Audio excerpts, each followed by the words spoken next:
All right, everyone. I guess we fixed our technical issues. I'd like to call the regular meeting of the Destin City Council, February 16th, at the Annex Council Chambers to order. First up is, we don't have a pastor here today, so first up will be the Pledge of Allegiance. Skip, would you like to lead us in that, please?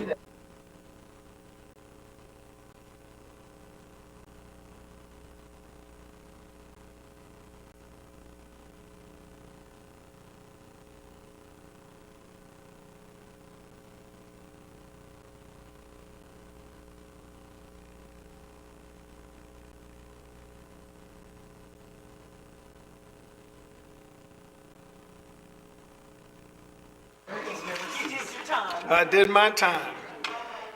33rd MMS. All right, first up is the agenda approval. Council members, does anyone have any changes to the present agenda they'd like seen done? Dr. Ramswell. I have an addition that I'd like to put under my name, the Waterway Rental Safety Committee appointment.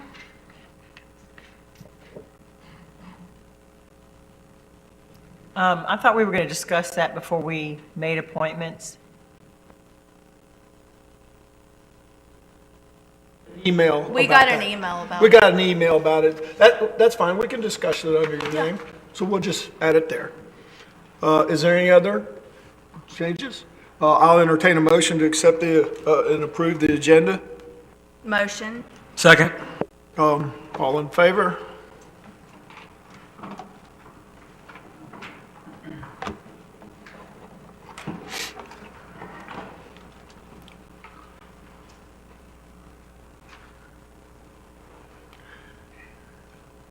We can't see it, so I assume everything went through.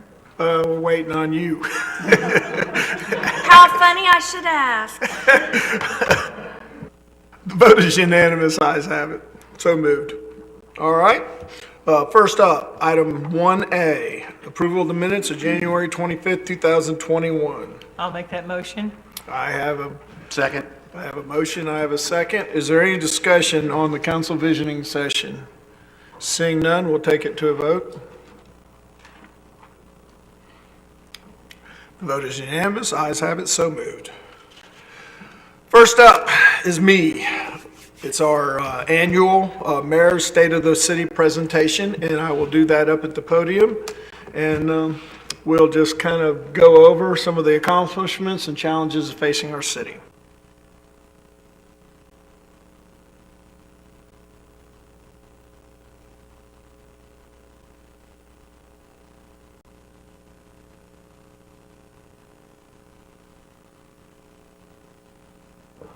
Hopefully I won't get lost during this. Good evening and welcome to our annual State of the City. I'd like to recognize our City Council, Dr. Ramswell, Councilmember Destin, Mr. Overdeer, Teresa, Johnny, and Kevin. I appreciate everything that you guys have done up to this point, and I'm looking forward to another 12 months of success, innovation, and vision. I'd like to recognize our city staff who's here tonight. And we'll start with city staff. 2020 has certainly been a challenging year that has compelled local leaders, community members, and businesses alike to respond to the COVID-19 global pandemic. As I look back on all the obstacles we've overcome in 2020, I'm extremely proud of the strong leadership and resiliency of this council and our staff. Under the guidance and leadership of our city manager and deputy city manager, staff continues to work hard to help ensure we can accomplish our goals and objectives in these difficult times. During our visioning session, the city council and staff reviewed accomplishments, current projects, and potential initiatives in refining a vision for Destin's future. Tonight, we'll reflect on the actions of our city council and staff and have taken as well the new services we have offered to ensure the safety of our community as well as our achievements and the vision for the future of Destin. Throughout the past year, amidst a pandemic, our entire Destin team has worked together to create a vision for the city, and this vision became an ambitious ambitious strategic plan for 2020. This annual strategic plan provides all team members the guidance they need on prioritizing current and future initiatives and projects throughout the organization. This plan also focuses on protecting and enhancing our Destin brand. We are well on our way in accomplishing many of the objectives in our strategic plan as we move into 2021. The Destin City Council, the members behind me, their number one objective has been an extremely bold beach acquisition initiative. We started with a $2 million commitment by this council and now have over $22 million committed, most of it acquisition funding coming from tourist tax dollars. We have achieved great success in acquiring 2 beach parcels with a 3rd parcel in the works to expand the shore at Crystal Beach Park. The most exciting news is we are not done. We continue to work with the Trust for Public Land to acquire additional Gulfront property. Additionally, we continue to seek external funding sources for future acquisitions that will be forever entrusted for public use. I'd like to recognize the hard work and thank the partnerships we've established between the City of Destin, the Board of County Commissioners, our County Tourist Development Council, and the Trust for Public Lands. The Information and Technology Community Development Code Compliance Departments have been hard at work to implement Compass, community permitting and support systems. This InterGov system is on target to go live in early 2021 and provide operational transparency to the customers and to the public. Our city staff has put in hundreds of hours into this program on top of their normal duty requirements. Compass will allow our customers access a self-service portal to submit digital applications online and view the status of applications as well as a result of building inspections, thus eliminating the need for customers to submit paper applications and plan sets. In March of 2020, we hired a projects, grant, and contracts manager who's done a tremendous job in streamlining how we manage the city projects by creating a project review team to help improve project implementation. And he's also tackled the huge challenge of overseeing the city's grants, contracts, and managing about $41 million in external funding over the next few years. Daily, our city clerk staff is in constant communication with our citizenry to help assist in their need, respond to a significant number of public records requests, and working with IT to allow us to continue to virtually host these meetings. There we go. And hard at work orienting our new council and committee members to their new position. Our city clerk, who's been with us a long time, has done a tremendous job. In finance, this department is building a financial system that will drastically improve how we're able to plan, process, and deliver services to our internal and external customers. Their goal is a more transparent government for our residents. Our finance director and staff are working hard to align our budget process to work in harmony with our strategic goals and objectives. Human resources. HR continues to work tirelessly to recruit and retain talent, as well as to help facilitate constant change in this new world. HR is also currently studying the market to ensure our compensation packages are competitive with similar cities. In 2020, one of HR's greatest challenges was keeping our staff safe during this pandemic to keep the city open for business.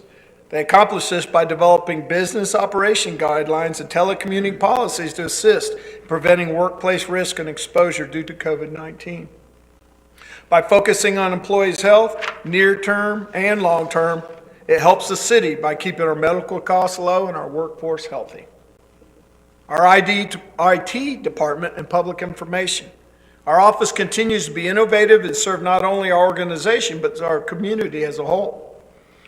Both departments are working extremely hard to keep the public informed with many changes that are taking place.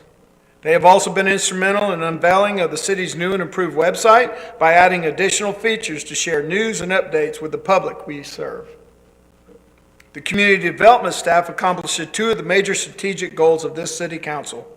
First, they successfully completed the alignment of the city's comprehensive plan, future land use map, and zoning map. Second, they've completed preparation for the city's wayfinding master plan, which is the cornerstone of City Council's strategic goal of creating the Destin brand. In addition, they've been key, along with the city land use attorney, with development of ordinances, regulating the heights of buildings in the city, protecting the city's right-of-ways with waterfronts to preserve and enhance the city's unique waterfronts and beach views. During the COVID-19 pandemic, community development staff implemented innovative ways to continue to provide the full range of development services to the residents and members of the business and development community. The department's proud to note that in 2020, in spite of the pandemic, they processed a total of 41 major plan reviews, 2,932 permits, 1,977 BTRs, and performed 4,482 inspections. The total valuation of the permits and the projects is $98,526,951. That's not chump change in my book. In 2021, the community development staff has two important initiatives. First, they'll be implementing the automation of the community development project review and permitting processes, which will help make development processes seamless and user-friendly and the development community and residents. Second, the staff will be undertaking a complete update of the city's land development code, aimed at updating the city's development standards and requirements so they dovetail with the city's development vision in the comprehensive plan. Community development staff are also working hard to implement the city's strategic plan, updating the city's stormwater master plan and the undergrounding of the city's utility lines. In addition, the staff's also overseeing the redesign of the crosstown connector from a 4-lane to a 2-lane roadway facility. Our code compliance continues to increase the quality of life of Destin residents and visitors by strengthening our community outreach and gaining voluntary compliance through education of all the city ordinances. To provide for the safety, health, and welfare of our citizens, this department has increased staffing, and all of the staff are seeking to become dual certified Florida code officers and parking enforcement specialists. In 2020, code compliance responded to over 13,000 calls for service relating to land use, rental registration, harbor and waterways, livery vessels, beach management, and parking compliance, to just name a few, as if that's not enough. In addition to our harbor patrol, code compliance added a night shift officer during peak times, and overall, we're maintaining a 90% compliance rate to our ordinances. Public Works Department acts as a steward of our beautiful city and promotes the safety of its citizens and our visitors through the ongoing maintenance and improvements to our critical infrastructure. Public Works staff has forecasted needed improvements over the next 5 years to include building upgrades, parking improvements, road resurfacing, road restriping, and work to fulfill the city's strategic goal of having a walkable and bikeable community by the addition of new and widened sidewalks. This department's also busy overseeing studies to improve pedestrian safety and traffic flow within our city, and they coordinate with our Adopt a Street program that encourages citizens' involvement. Public Works is also instrumental in hurricane preparation to ensure our community is ready in the event of a natural disaster, and are responsible for monitoring water quality to protect and preserve our natural resources. Regardless of COVID, our library has found ways to serve our community. During the summer, the library initiated curbside service where staff curate grab bags of materials that specifically age-tailored for patrons to pick up. They created interactive and self-directed educational programs to help people while social distancing and providing virtual story times. Staff added a new online resource, such as the Encyclopedia Britannica, to make information available 24/7. To improve library operations, the staff submitted a grant application to the Institute for Museum and Library Services and was awarded over $75,000 in funding to update the library's technology. Soon, the library will have kiosks that patrons can use to self-check-out books and Samsung tablets for faster service and to improve social distancing. The library's tag is empowering possibilities and always striving to be an integral part of the city of Destin. Our last group is Parks and Recreation. They continue to find ways to ensure our residents and visitors can access safe but fun environments where for many, exercise and being outdoors is a distraction from day-to-day isolation. Staff has been instrumental in providing new recreational components to enhance the city's brand and working hard to maintain all our beautiful parks. We are excited about our newest park, the Captain Leonard Destin Park, and look forward to the redevelopment of Joe's Bayou, the development of Captain Royal Melvin's Heritage Park on the harbor, and the renovation of Clement Taylor Park and Phase 3 addition of recreational component to Norego Point Park. So stay tuned. In closing, each year, council, staff, and the public have an opportunity to collaborate during a visioning session, which gives us all the opportunity to refine the direction of the city. We will now embark on a strategic plan for 2021. As we move forward with our priorities in 2021, we'll continue our ambitious public beach initiative. We'll launch our Compass system to improve customer service. As we see our vision into the future, we will focus on opportunities for a city center, the viability of a city marina, and continue to support our amazing city staff. I want to recognize and thank Team Destin, made up of our council, our administration, our staff, our volunteers, and the committee members for the dedication making Destin a better place to live, work, and play. My heartfelt thanks goes out to our first responders. Whether they're on the road, on the sand, or on the water, they truly are the lifeline for all of us in Destin. Every day they ensure Destin remains a place of peace and unity. They sacrifice weekends, holidays, time away from their families to protect ours. And for that, I am forever grateful. Thank you to the Okaloosa County Sheriff's Office and the Destin Fire Control District for your partnership, for your friendship, and caring about the citizens we serve. We have overcome major challenges, and it's all because of Team Destin. We face new challenges and overcome them with efficiency and excellence. Through perseverance, teamwork, fresh out-of-the-box concepts and ideas, and new technology, Destin is continually striving to move forward and will be an organization that others will look for as an example. I just want to thank all of you. I want God to bless you, and God bless the city of Destin. Thank you very much.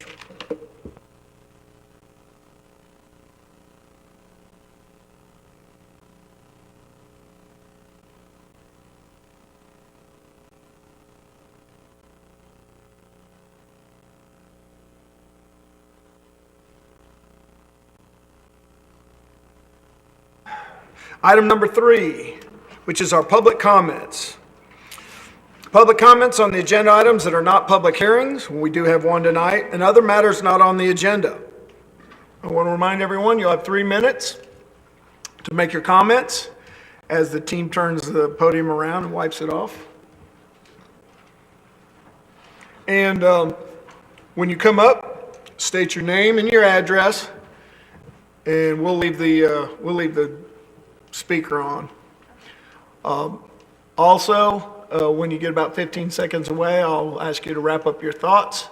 I want to remind you that this is not the only time that you'll have an opportunity to make comments on the public record. At the very end of the meeting, after we've done all our legislative and political items here tonight, you'll have an opportunity to speak one more time.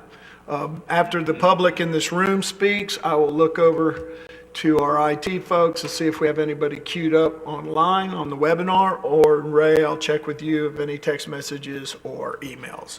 So first up, I've been changing it up. I'm going to start over here on this side tonight. Does anybody want to step up to the plate and make a comment? You're more than welcome. I'm going to keep working around the room. Ken, I saw you wiggling. Come on up. I knew who you were, even though you have a mask on. I've got a handout to pass out if that's all right.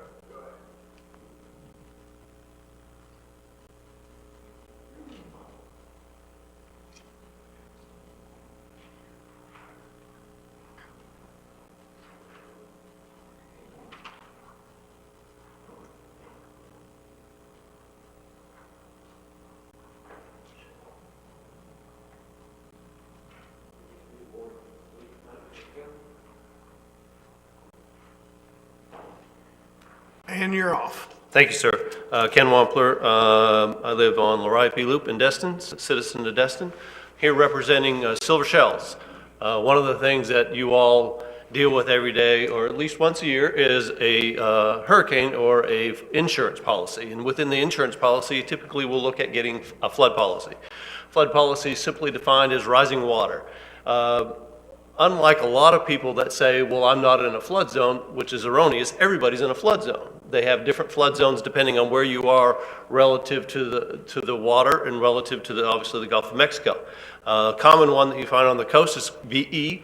I call it very expensive. That's not what it stands for, but it's very expensive. If you're in the VE zone, but you're eligible under the federal flood program, the FEMA program, to get flood insurance. One of the other zones that the federal government has is called a Cobra Zone. And on the map that I handed to you, you'll see a Cobra Zone specifically, and it's called Coastal Barrier Resource System. And the fundamental purpose of the Cobra is to outline state parks and areas that should not be developed. And so when you actually fall in the Cobra Zone, you're not eligible for the federal flood program. And what I'm here to speak to you about tonight is when the federal government or the Fish and Wildlife Service applied the Cobra mapping back in '95, I believe it was, the Henderson Beach State Park, the map that was supposed to go over the Henderson Beach State Park was actually shifted about 100 yards too far to the west. And in your packet of information, you'll find a colorful map. And in that colorful map, that's where it shows the western border of the Henderson Beach State Park, and on the front of it, it shows you where they shifted it too far west. So I'm here to talk about the negative impact that that has, and for 10 years, as a property manager at Silver Shell, specifically at St. Thomas and St. Barth have had to pay the price for that administrative error. In your packet, you'll see letters that came from the city, went to the Fish and Wildlife, came from Matt Gates' office to the Fish and Wildlife. We've been trying to get them to admit that there was an administrative error when they applied the Cobra Zone because it shouldn't have shifted 100 yards to the west, therefore covering St. Thomas and St. Thomas and St. Barth. And so for 10 years we've been trying to get their attention. Well, we've got their attention. And I'm happy to report that, speaking with Tracy Goodhart, it's city staff, she actually called them and verified that the information that we received is accurate, and that is, it is on the docket. It's currently open for public comments. And the last page in your packet actually shows you where you can go and make public comments. I've actually made public comments on behalf of the two buildings at Silver Shells.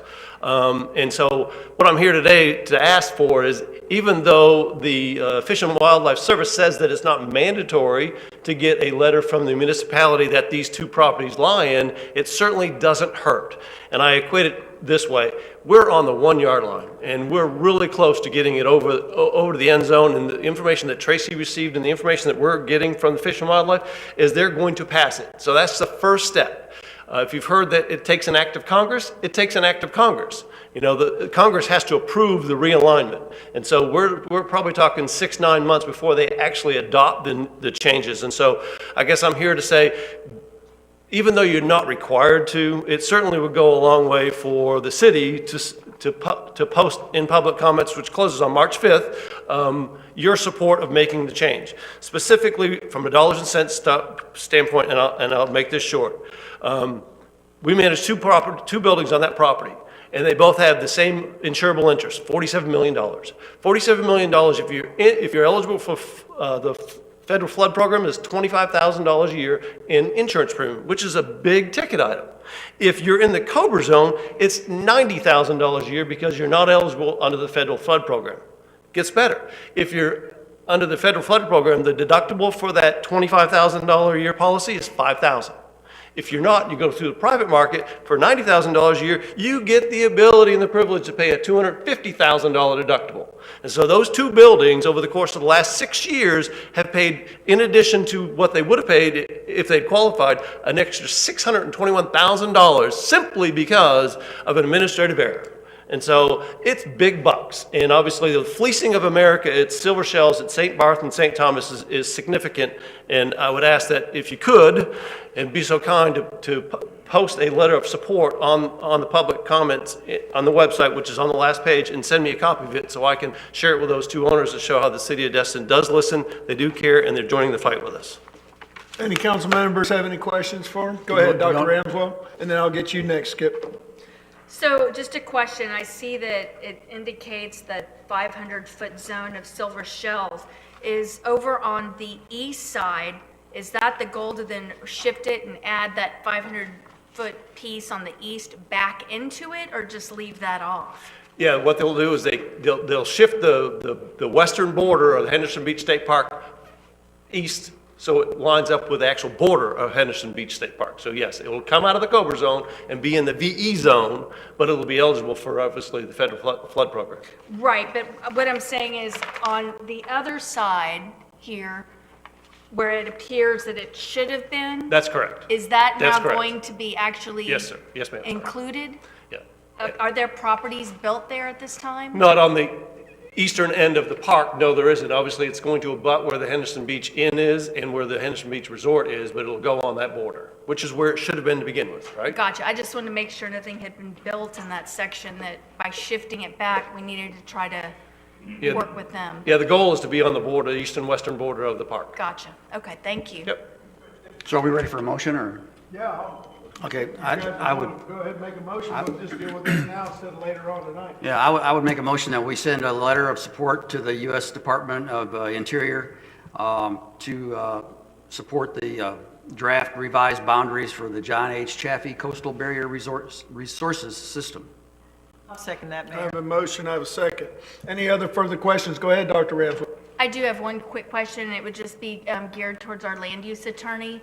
I don't know if you reviewed this, but does it seem straightforward? Do you have any questions or any comments as our land use attorney? Not at this time, because I just got it for the first time. I haven't heard anything about it before now, but we'll look through it and let you know if there's any issue at the next meeting. You have to push the button.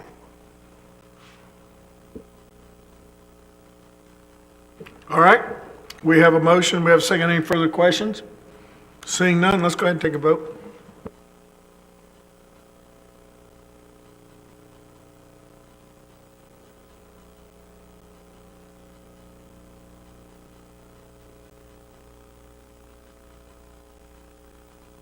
Ayes have it, so moved. Lance, if you'll produce that, I'll sign it and we'll send it off to the appropriate, or we'll just make public comment.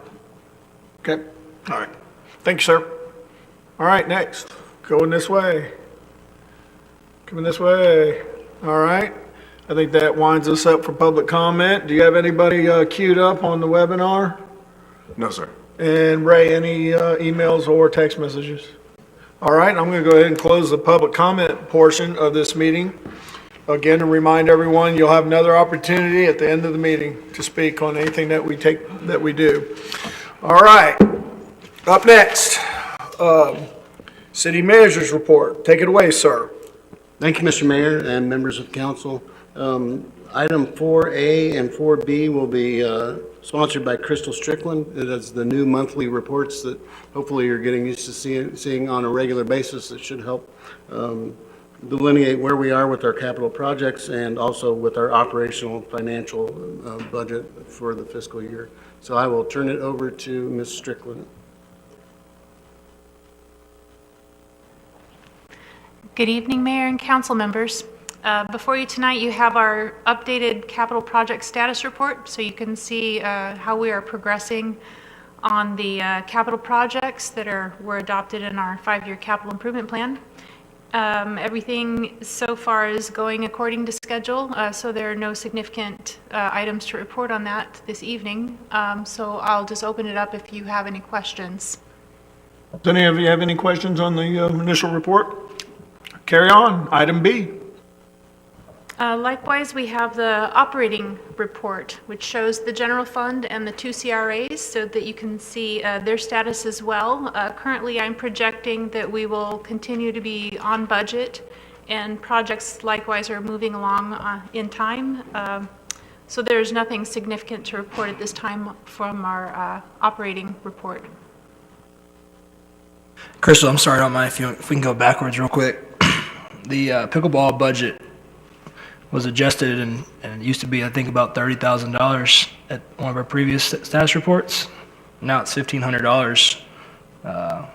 Could you explain? Yes, there's an internal budget transfer. Lisa, can you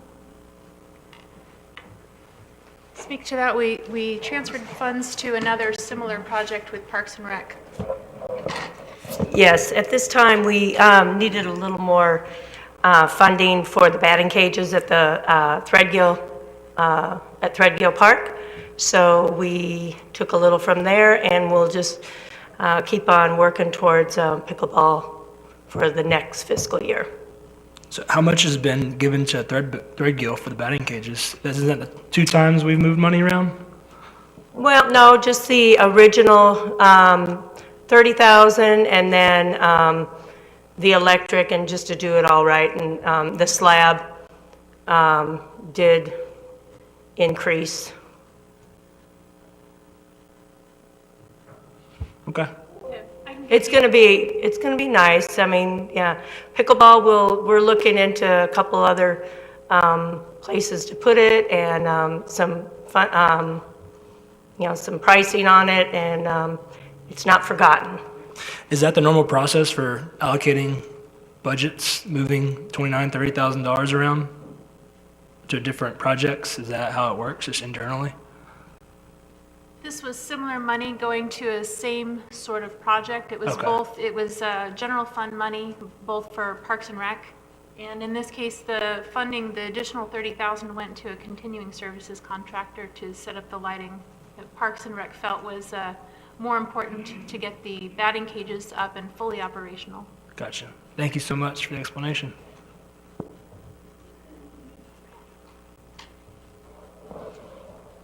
So if there are no further questions. I have another Oh, question. okay. I'm waiting too for the mayor. Go ahead. So my question is this. I feel like and this is to Crystal. Where are you? I can't, thank you, hi. Okay, so I feel like at least twice we have specifically budgeted funds to try to get something going in terms of additional pickleball courts.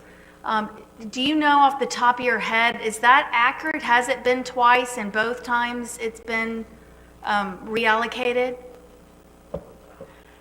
I believe it's just been the one time that it was a council member wanted us to go out and look at the pricing, and for what we were, where they wanted, we thought we would put it, and for, the 30,000 was just not going to get us anywhere. It came up to be about 110,000 to start brand new. We don't have a slab, we don't have anything, where we can work off of, so we're starting from ground. And I think it's going to be better if we find a place where we can put more than just 2 pickleball courts at one time, because you can put another 20,000, 25,000 and get 4 pickleball courts. So it was just the one time that they asked us to look into it. We brought back the 110,000, and that's when they decided Little League had been looking for something for the youth, our citizens. So That sounds familiar. I think maybe we had made a motion to allocate some funds and do it, and then y'all came back and said, actually, we need more than that to make it what we need. So I think that's where I got twice. Right, that's correct. Okay, and I know this council hasn't really discussed it in depth yet, but I really would like to see them get something, because we keep putting it off, and it's clearly something that's important and there's a need. So, Yes. however we need to do that, Crystal, to try to get something back to the council to discuss and potentially approve, if we need to reapprove anything, please let us know. I also was going to ask a question. I know that we had talked in the past, Lisa, about we are pretty much full at all times in the community center where we currently have the pickleball. Is there any chance, I know we talked about some of the tennis courts in the past, so there is nothing in Destin that we can do some sort of cross-functional use with, just to clarify? Well, we do have 2 tennis courts, and we did make those into pickleball courts also, so those are versatile there at Buck Destin. Like I had the tennis gentleman out just a couple, last week or week before, and we looked at a few spots, thinking maybe we could, put 4 to 6 pickleball courts somewhere together. Pickleball in the community center is not full, but it is not something that people are wanting to do right now with COVID. We do have it going, and we have a fair amount of people, but no, there is space there. Thank But you. we do need the outdoor ones, I believe now, just talking to some of the pickleball players, they're going to 16 courts they have over at Fort Walton, so that's good for them, but they would like a few more here in this area. So I am looking into that. That, I wanted you to be able to have a chance to say that on public record, because I know how hard you've been trying to smooth things out and work it out. So Yeah. thank you for what you're doing, and like Ms. Preble said, hopefully we can find some funding and get us some more here in Destin so people don't have to go to Fort Walton. Thank you. Yes, ma'am. Any other comments? Go ahead.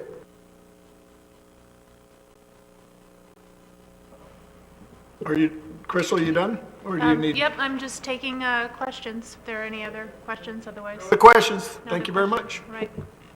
Go ahead, Lance. Thank you, Mr. Mayor. And just to clarify, the original 30,000 that was budgeted, not this fiscal year, but the previous fiscal year, council had originally allocated that for pickleball courts. They then reallocated it to go towards the batting cages at Dalton Threadgill. So the staff didn't just decide to switch the $30,000 over. It was council's directive to switch it over. At that point, it was felt by all, I believe, in the community that that was a better use of that money at that time. So I just wanted to clarify that. Item 4C is an update on the Submerged land lease application for the Norego Point Park. We have myself and Kyle Bauman here to answer any questions that council may have on the update. Just to briefly introduce it, council, our current direction to staff and the attorneys is to seek a submerged land lease around all of Norego Point Park, and also including some submerged land that's directly adjacent to One Gulf Shore Drive, next to sand that has accreted or avulsed there, possibly been placed there. I'm not really sure on the history of that sand at this time. Kim and I drafted the staff report. Essentially, we have some concerns about going forward, particularly with the submerged land adjacent to One Gulf Shore Drive, because one, we don't feel we can demonstrate the necessary ownership of the uplands that you would need to obtain a submerged land lease. And two, there's potential risk due to a settlement agreement with that property owner and a pending development application. So if council has any questions, feel free to ask. So Kyle, refresh my memory. What is a submerged land lease on Norego Point going to do for us? I mean, how is that going to make us better off than what we are now with that park? Well, initially when this started, I think it was mostly about protecting the swimmers and the embayments, and then it expanded from there. We later resolved the embayments issue. The stated purpose from council in the past has been to increase public safety and just general public interest. Probably if we do go forward, we'll need possibly a better descriptive narrative to provide to FDEP in order to secure the submerged land lease. Because generally in their application, they require that the applicant specifically say what they're going to do with the property, such as building a dock, putting up buoys, putting up a swim rope, that kind of stuff. So we might need some additional information from council on that if council elects to move forward with this project. And if we include this other portion that's really not our property, it's the property next door to us, If we include that, I mean, is DEP going to give us a submerged land lease on somebody else's property? I believe it's highly unlikely because DEP has in some ways already recognized that the property owner has the upland interest there, so I doubt that they would say that the city also has a sufficient upland interest necessary to grant that ownership of the lease to the submerged land. Okay, so again, I guess refresh my memory. How did we ever wind up including that private property in our request for a submerged land lease? I don't know. I don't have the exact history. It was a series of, I believe it was at least 5 motions that amended the original direction, which related primarily to the embayments, and eventually it was to include this accreted interval sand that is next to One Gulf Shore Drive and immediately to the east of Norego Point Park. I don't know. I don't have exact details of how we got there, though. Dr. Ramswell. I remember because I think I'm the one that made the original motions. There is sand that has accreted or avulsed in that particular area. And when you look at property lines and property boundaries, the accreted and avulsed sand is beyond the property line boundaries. So then it becomes, whose is it? Is it the property owner? Do they try to claim it? Is it state land since it's beyond the existing property line? And so that's what one of the goals was in terms of expanding our surveying, was to try to determine whose sand is it. If it falls beyond the deeded owner of the property immediately adjacent, is it theirs and do they get to claim all the way out into the water, or is it now just new sand that belongs to the state? So that was the genesis of that. And so who will make that determination? The DEP or? Well, I think surveyors look at it and try to determine property lines, looking at deeds and how the deeds are written, the legal descriptions, and that's sort of why it's now taken almost a year to get this done, because different deeds are saying different things and there's discrepancies. So that's part of what's taken it so long. Go ahead, Kyle. And, you know, Councilmember Dr. Ramswell's certainly right. There's a lot of competing boundary issues in that immediate area to include this accreted avulsed sand. Ultimately, if the city were to establish superior title to that property, you know, that'd have to be through some sort of legal action, like a quiet title action or something to the parcel. I'm not suggesting we do that at all. I don't believe that we have a reasonable basis to pursue such an action, because generally accreted or avulsed sand would not, even if it doesn't accrete to the landowner's benefit, it would generally accrete to the state's benefit, because it was their submerged land and not the municipality or the county in which that land would fall. So if anyone besides the landowner had superior title to the property, you know, I haven't done extensive research on this, but my belief at this time is it would most likely be the state, so probably not the city. But Kevin. Thank you, sir. I appreciate it. I know we're new to this part of the plan, and I'm in favor of, if we're going to do a submerged land lease agreement, to remove a portion that's possibly near the private property. But I still would like to see us go on with the submerged land lease application, and I think we should, because we're putting an amazing park over there. And if we need to add some specific details about swimming lines and buoys and, you know, anchored platforms or things like that, I mean, I think we should add some of that stuff, because in the future we very well might be having a lot of swimmers and people attending this park that we're building on Norego, and it wouldn't hurt to have that option. So I would definitely like to, you know, see it continue, but see it just on the part on the Norego point that it's not private property. Dr. Ramswell. Thanks, I agree with you. And part of the reason that we wanted to look at this to begin with was the fact that we do own Norego Point. We have the deeded ownership, and we also have a duty to maintain, manage, and control it. And so originally, you know, we were talking about the embayments, but as Mr. Schmidt mentioned, is clearly if we want to add buoys or ropes, if we want to do any sort of dock, and then we've got to remember that on that northeast side, we do allow boat parking. So we might need to do something in the future to help kind of control that or direct or do something over on that side as well. So as far as I understand, it seems good practice that if you've got waterfront property and the ability to do anything along that water's edge, it's a good practice to actually have the submerged land lease to be able to do anything there in the water in that submerged land lease that you might need to do to help maintain your property. Do you need a motion, Kyle, to direction here? Hold on. Oh, sorry. I'd like weigh in, or you can go ahead and make a motion, I'll weigh in afterwards.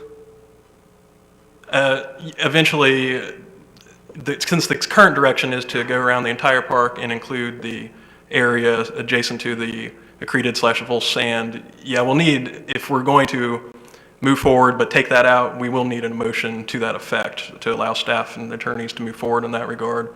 And if we get such a motion that would still indicate that we want to go forward, I don't believe there's no legal risk to that. It's submerged land adjacent to our uplands. But I would just say if we could, maybe after the motion, discuss what the intended use is, just so that when staff and the attorneys are framing that descriptive narrative for the submerged land lease application, we can better describe that. We won't have to come back in multiple meetings to y'all to pin that down. Following Robert's rules, go ahead and make a motion. We can have further discussion. Kevin, go ahead. I'd like to make a motion for city staff and attorney to proceed with the submerged land lease application to only include around Norego that the city, Norego Point Park, I think. Norego Point Park. Second.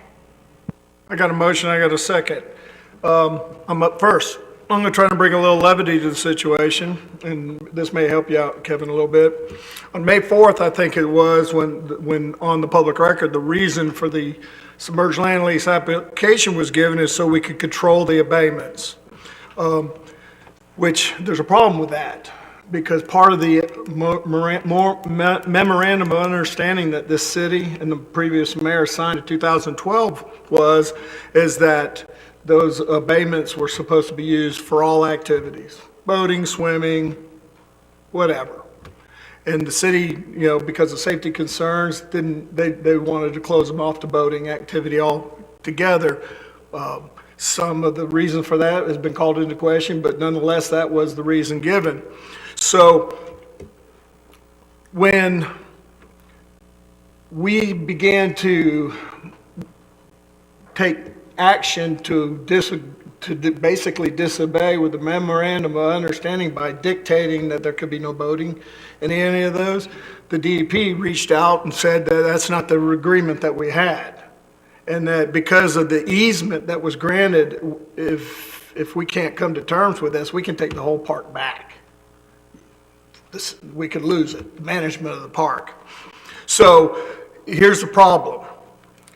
When the reason was given that the reason we were going to do the submerged land lease was to control the abatements, which was against a memorandum of understanding, and when we got that letter, our staff and our attorney went and made a second agreement that we would limit no boating to 3 of the 4 abatements, but keep the very northern one open. The second time, the DEP agreed to that. Well, the DEP controls that. They also control who they issue submerged land leases to. So if you're going to apply to the DEP for submerged land lease, and Kyle said it fairly clearly, is they want a legitimate reason why you're applying. Build a dock, build a marina, do something with business, but that's not what we're asking for to have control over the abatements. Doesn't fall within that reality. So to think that applying to the very organization, state office that came to agreement the second time with a memorandum of understanding of how that park would be used, and then to think that they would issue us a submerged land lease so we could violate it the third time, I think it's pretty ridiculous. And I'm pretty sure I'll stake $5 or steak dinner on it that we won't get a submerged land lease from the DEP based on that. So that's just, and that's the Mayor, reality and of I the have to situation. say, I respectfully disagree with Well, almost Just everything you click the said. thing and you can weigh in.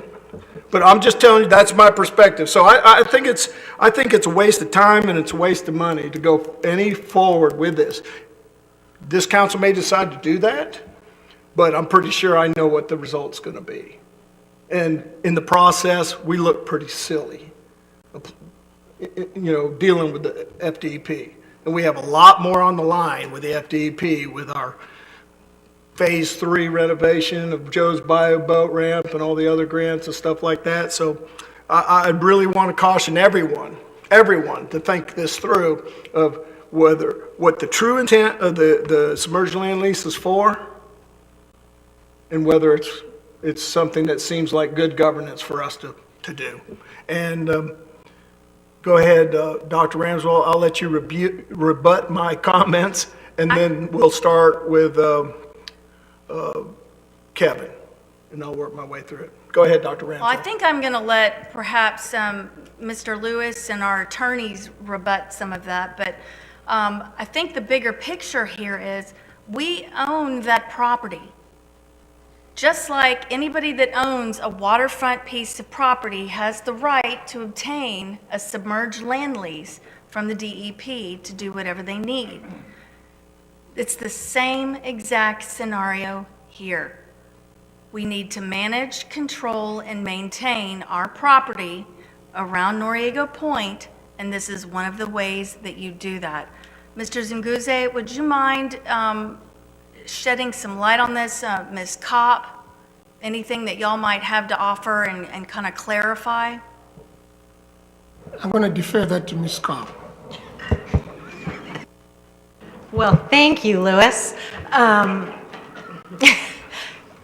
So I agree with all of you so far that have said that to the extent there's any ownership issue, we should leave out that property and focus on the city's park like Dr. Ramswell just suggested.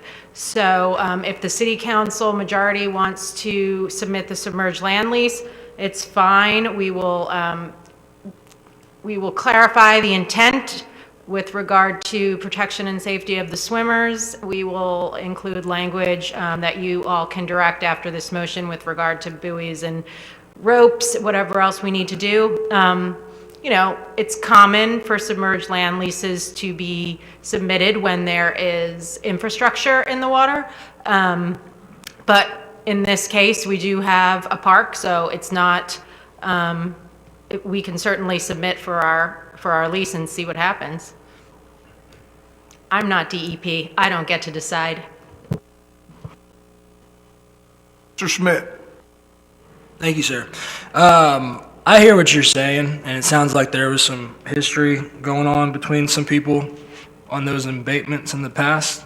But I will say that, it's 2021 now, and again, we're building a beautiful park there that we're about to be inviting people to walk all the way around and enjoy and swim and all sorts of stuff. So to say that we're going to violate it again, the memorandum of understanding, first of all, I don't know if we're going to violate it. If they approve our application based upon what's in the application, then they're going to give it to us.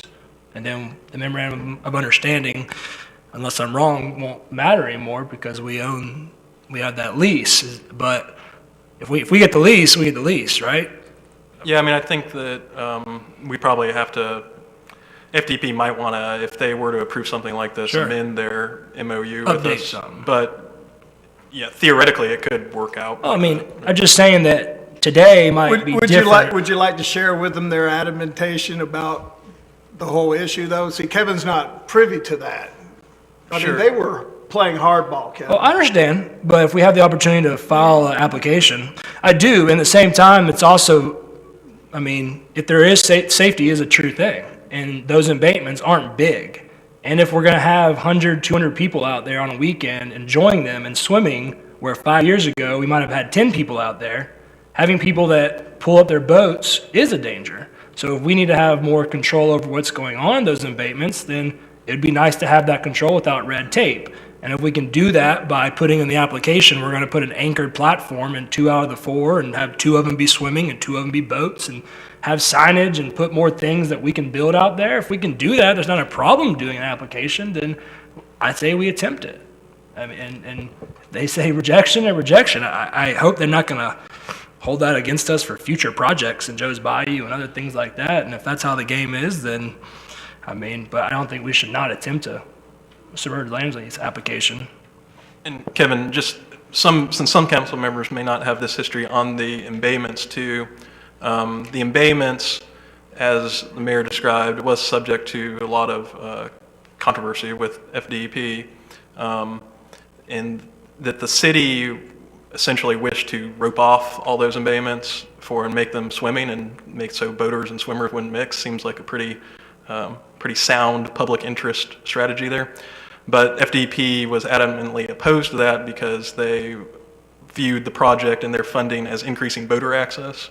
So there was a fight between an access and the swimming public safety type issue. And eventually, like Mayor described, the city, through a resolution, did agree with FDP to rope off the easternmost 3 embayments, the embayments closest to the entrance, if you're driving, of the park, and leave the northern westernmost embayment open for boating.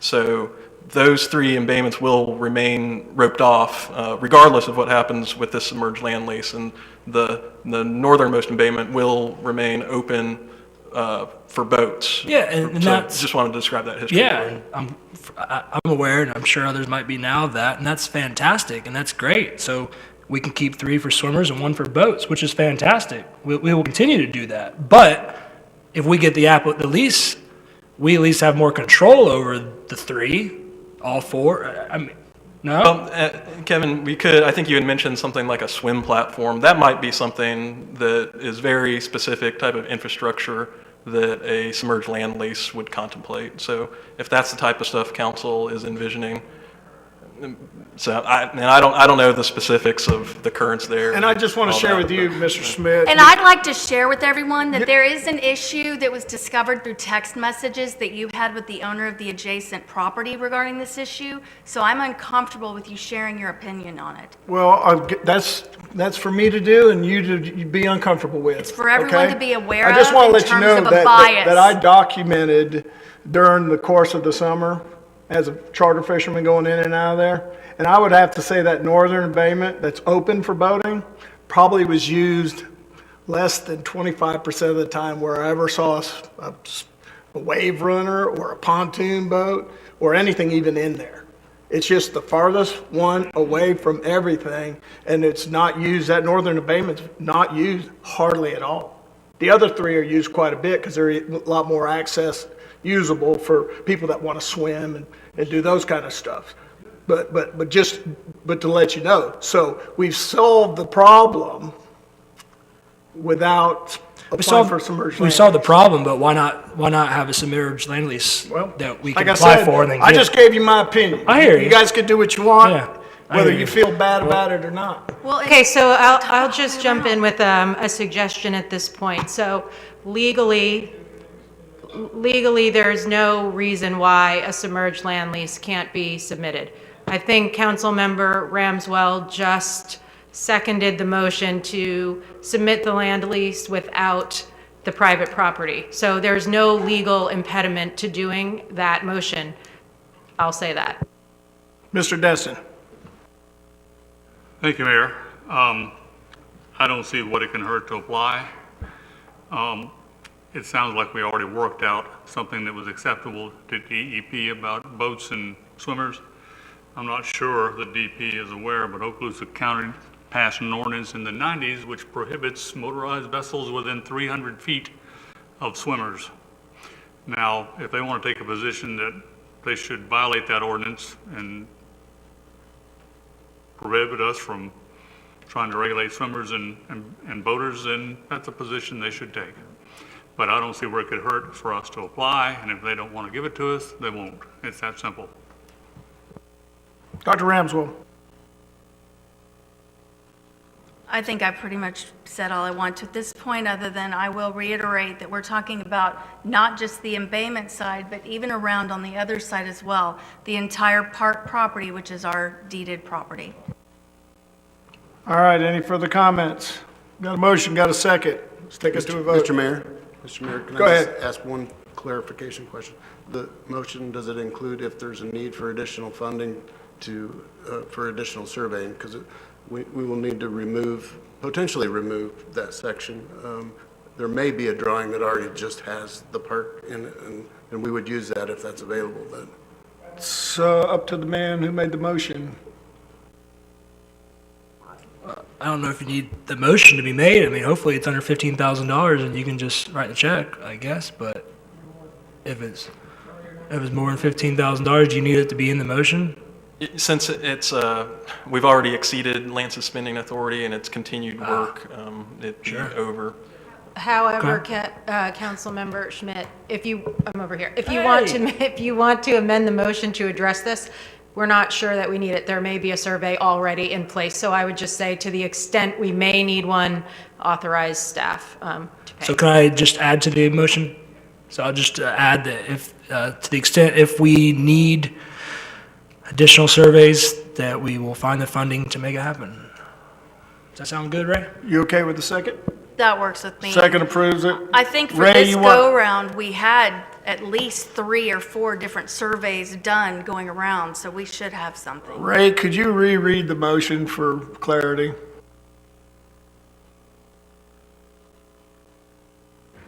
Motion to proceed with the submerged land lease application to only include the Norego Point Park. To the extent that another survey is necessary, authorize staff for additional funding. All right, I hit the vote button. Go ahead.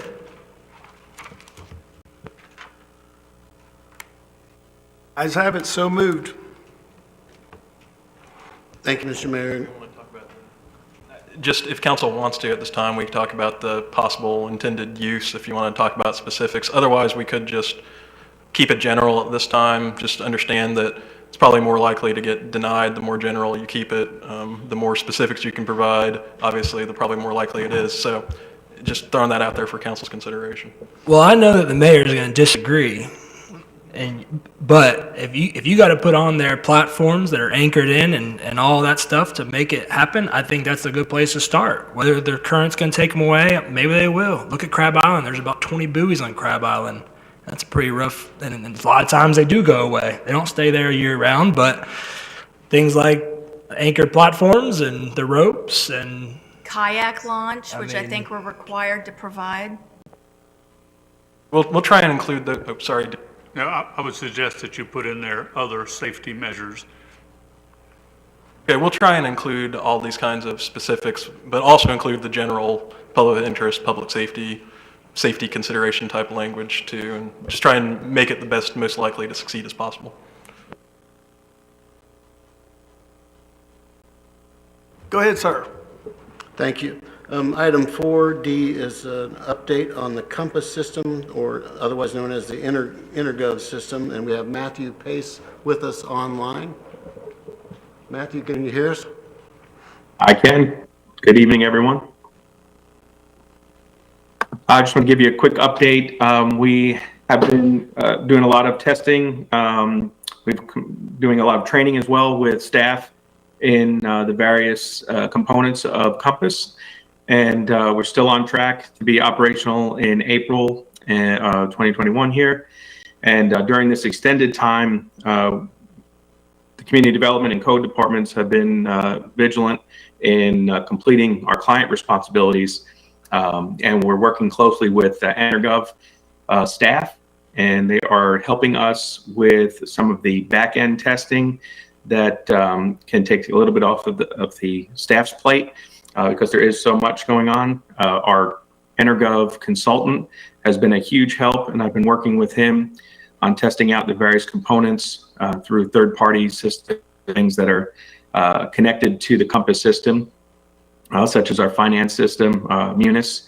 And I'd like to say also Code Compliance has done a superb job in getting all of their staff trained.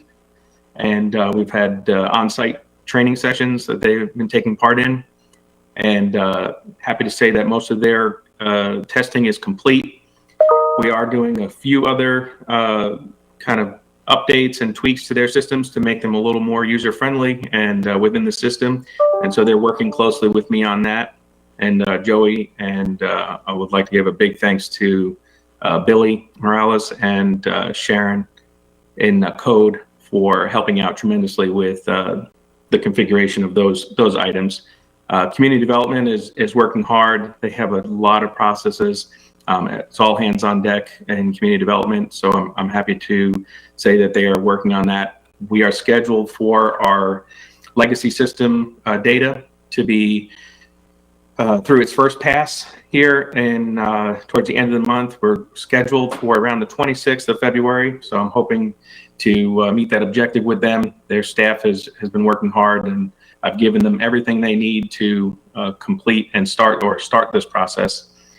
And the big thing will, once that data gets into the system, we're going to need staff to really kind of verify and make sure that everything's working to a good functional status. Other than that, we're just staying on top of little things that pop up. GIS has helped tremendously in fixing some issues with the county. They have been a big help. They're also learning about the EnerGov system as well, so it's helping them. So we've created a pretty good partnership with their GIS crew over there. So I'm happy to say that we're able to get some good functions that we don't have our own GIS servers, and utilizing the county systems has really helped us pull this together. And this is one of the hardest parts of EnerGov, is getting the GIS component done, and we are done with that and ready to roll. Welcome any questions you have about the system or any processes that we're working on as currently. Yes, I have a question. We have a question for you here, Matt. Ms. Aber. Thank you, Mayor. I was just looking that you are still, as well as the third-party vendors, going to be completed by April 2021. And you've asked that we let you continue to work those Fridays. Are you seeing it at the beginning of April being done, or at the end of April? Right now, we're looking at the second week of April. I would imagine the last week or so is going to be kind of the final testing. It may not heavily involve community development and code, just because it might be a more technical side of things.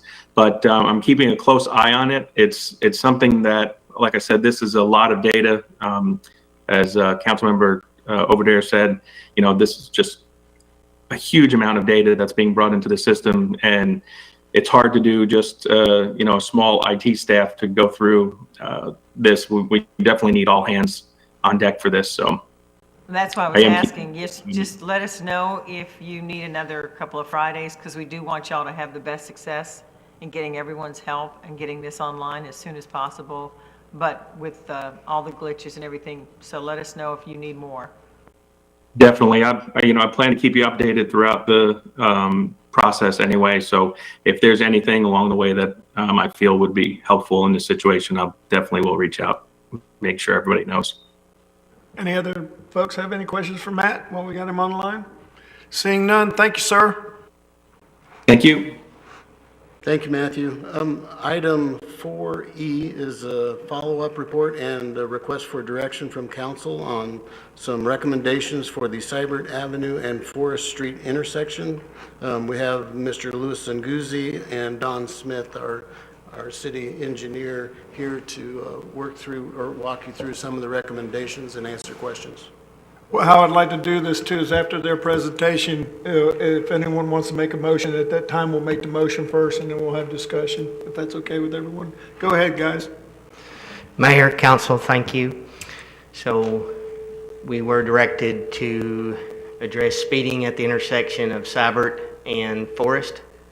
I think that may be the first time I've said that right. The existing conditions at Cybert and Forest right now, it's a two-way stop on Forest Street. The speed limit is 30 miles an hour, and the ADT is 3,200 vehicles per day, so that's quite a few cars. field observation, the 85th percentile speed is about 40 miles an hour, which is 10 miles over the speed limit. We did notice as you approach going west on Forest, that we'll be working with I believe Michael and his section maybe to do some right-of-way cleanup there. There are some shrubs and trees that are blocking sight distance. Did notice pedestrians present, so there is a few people that are walking around. One of the things that I do notice about Cybert is that, and if you all pay attention when you drive, is that what I like to call kind of tunnel vision. You really, because of the tree canopy and the width of the roadway, it really kind of keeps your focus on the road somewhat. I think it tends or lends itself to a higher traffic just because of the context of the roadway. I did look at the accidents for the last 3 years. They were 6 angle accidents. I cannot identify a pattern. They're just about if you could divide up 6 accidents and get them coming from every different direction, that is exactly what happened here. The only thing that did or was an identifiable pattern was in every accident, in every crash, they failed to yield right away. In looking at the intersection, based on the evaluation, I recommend that we decrease the size of the intersection. That maybe we consider the installation of a raised intersection or speed hump, clear the sight distance. I think we should improve visibility by producing a visual impact, maybe through a colored intersection or markings or other type of improvement, and then installing intersection markings and signage on both sides of the intersection. This is a graphical representation of the improvements that we are suggesting or would like to look at, I think, or could look at this location. This is not the intersection, but a intersection. It would kind of give you an idea of what that might look like when we shrink it. The idea is that when you get to that intersection that you have friction, that there's a reason that you slow down. There's a variety of ways you can do that. Obviously, cost is a component, so we'll keep that in mind. There is an example of a visual impact that you might see at an intersection. Several ways to do that.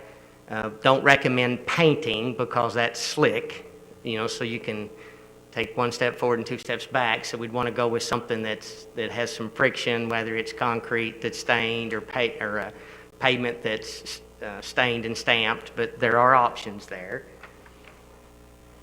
And the benefits as you decrease the intersection or decrease the footprint of the intersection, you enhance the safety of pedestrians and cyclists by minimizing the distance required to cross the street. So, oh, yeah, sorry. Thank you, Lewis. That is not Harbor Lane. That's what happens when you use the same method to do the next one. So my apologies there. That is Cybert at Forest.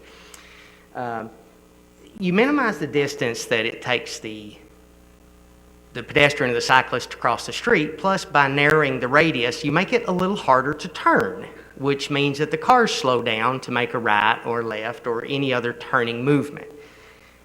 The pavement markings will increase the visibility of the intersection and driver attention to the possibility of pedestrians and cyclists.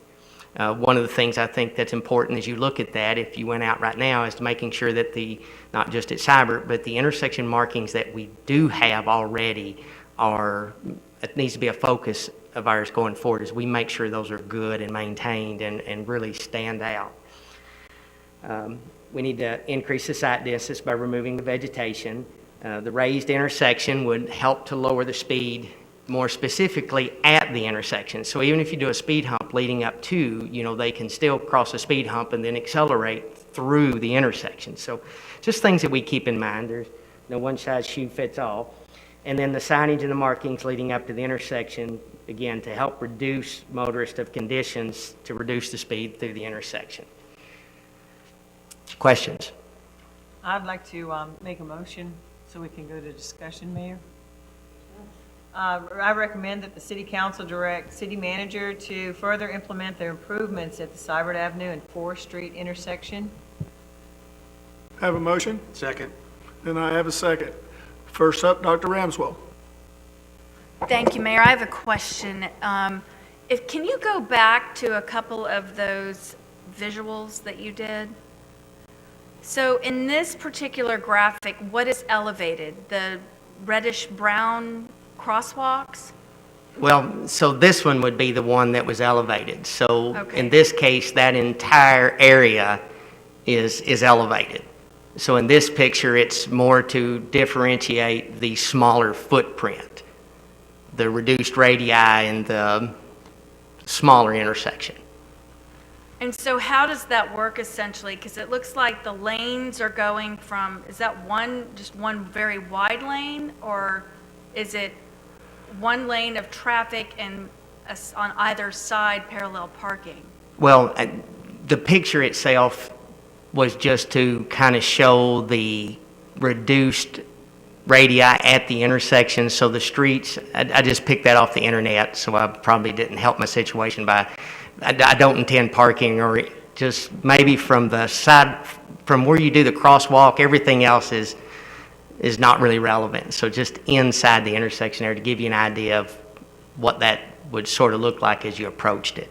I actually like those little rounded things. I'm not sure whether you intended to include something like that or not, but that actually looks pretty neat. So in the next visual then, with the guy crossing the street, yes. So is that, in this one, that portion in the middle obviously is the one that's elevated, correct? That's correct.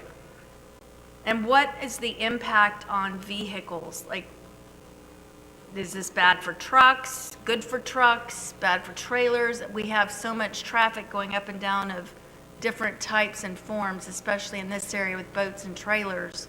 What's the impact? It would be the same as the speed hump, so you do get a reduction. So if you have emergency vehicles, when they cross a speed hump, I think I looked at some numbers, they lose about 2 seconds every time they cross a speed hump. We have speed humps already leading up to the boat ramp coming off from Kelly onto, is that Beach? Yeah, so Yeah. there's already, people already expect that on that end of it. It is something we need to consider, though, so these are recommendations. You know, I will need to talk to emergency services. You know, there are some of these things that I'll need to further vet to make sure that we're not creating issue with emergency response, or if, let's just say for some odd reason I found out this was a place where there was a lot of low boys that went through. It's very unlikely here, but I'm just saying those are things that we would need to consider so that we didn't create an issue. Was a four-way stop considered? I did look at, or did consider a four-way stop. The problem would be the 3,200 vehicles a day on Cybert, and then the amount of traffic on Forest that I don't know the exact number for. I'd have to actually do that. I suspect, though, that it is not even close to the volume of traffic that is on Cybert, though. So I could still look into that, but it is unlikely that, or the question would be, is would I create more issues because they never see anybody at the other side of the intersection? Is this going to Public Works and Safety, or has it already? I'm just curious. Yes, it will still need to go once we get something to give them. Okay. Thank you, I appreciate it. All right, and I got Kevin. Thank you, sir. My biggest question is the effect on budget says TBD. I know last meeting we directed you guys to put some safety speed measures on Calhoun, and we never even really talked about the cost of that. But now this looks like a pretty big project potentially. I mean, has there been any determination with Crystal or anybody about the cost of this and how we would actually pay for something like this? I have not done an estimate yet, so the idea would be to get some direction on what we thought might be a good solution or might help in this situation, and then I would go do more in-depth review and estimates. And this motion gives you that, get going and tell us what you got in the next meeting or so. Yes, ma'am. Mr. Destin? Thank you, Mayor. And that was part of my question was, did we have any cost estimates, this versus four-way versus some other alternatives? And my other observation was going to be that this was Mr. Braden's issue that he asked the staff to look at, and he's not here tonight. I would just as soon table it till the next meeting so he has a chance to have his input. You can call for anything to be tabled, and if, I certainly can, but if the motion maker wants to withdraw it, then I don't have to do that, right? Well, the reason why the motion is just merely for them to For put things debate. together, to bring us ideas, which I think that's Right. what Rodney wants to look at, is what are the ideas, what are they going to cost? We got to give them a get going on it kind of thing. Okay, well, should we direct them to come back with some cost estimates and put off the decision till that time? The way I read the motion was that we're about to direct them to make these improvements as they're suggested. I'm not sure if Ms. Abear, if that's how you were thinking it was, but it looked like if we approve this motion, you're going to go make these improvements. And I don't want to see that happen. So I would possibly Can I amend adjust the your motion? I'd like to, recommended motion, I'd like to amend the motion to have city manager further look for idea pricing and bring back to city council the options and the costs before a vote to implement any of those changes. is that okay with a second? Yes. Is that okay, Mr. Destin? So we It's don't table it? perfect. Okay. All right, I still got Mr. King. You good? City manager, It was covered. Thank you you. got it. Anyone else before we go to a vote? All right, seeing no further comments?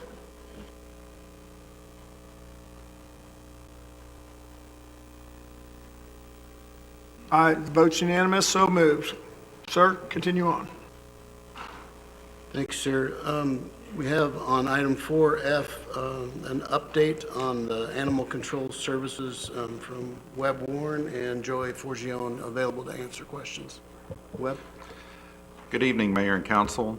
Back in September of 21, staff did bring forward an agenda item concerning the Paul's contract, and at that time, we gave an update that we were currently concluding the first year of a 3-year contract with Paul's.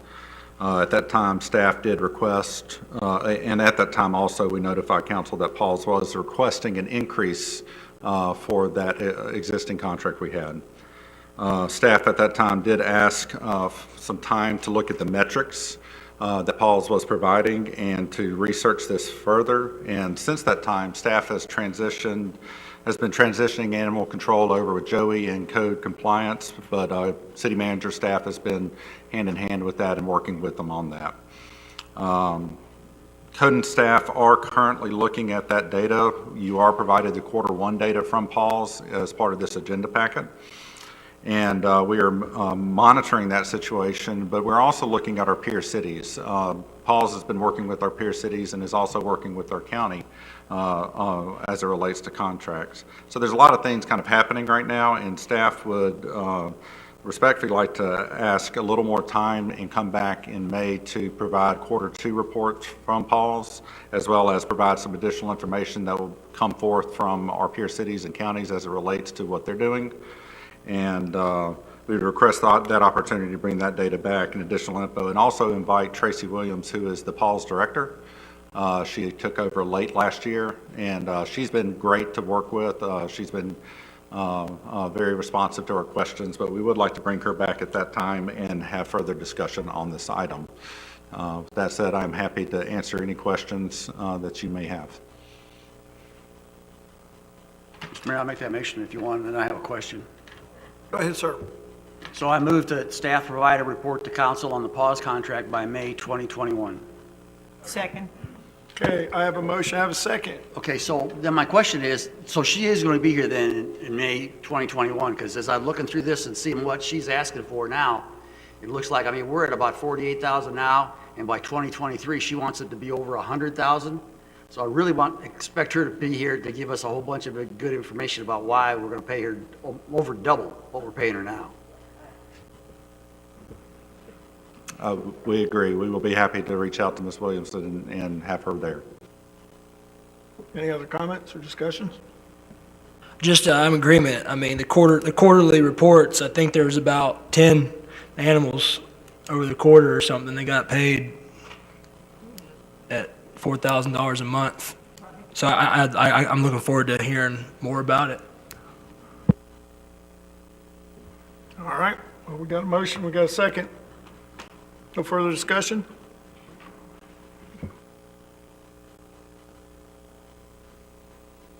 Votes unanimous, so moved. Item 4G is a housekeeping item regarding the release of code compliance lien on a property. We do need council's approval on this if council so wishes to do this. Originally, there was a code violation that was assigned to a short-term rental house. The owner of that also owns 2 other houses, of which one of the ones in question tonight was sold just prior to that violation being made. And this cleans up the title for that individual that was not involved in the code violation. We do have staff here to answer any specific questions. I'll go ahead and make that motion. Motion to approve the partial release of lien. Second. A motion of a second. Is there any questions or discussion on this motion? Seeing none, let's go ahead and take it to a vote.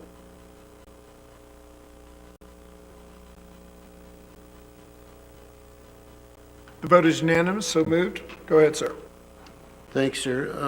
Just a few quick announcements. Wen Livingston is our library director, and she has informed me that she is ready to return the library to normal business hours that will go into effect on February the 22nd, and we're happy to see that happen. If COVID should again go on the increase, then we will look at it again, and if we need to go back and put the reins back on it, then we will do that. But I think we're at a point right now where we can try to go back to regular operating hours over there, and Wynn's confident that her and her staff can do that safely. So that's the first one.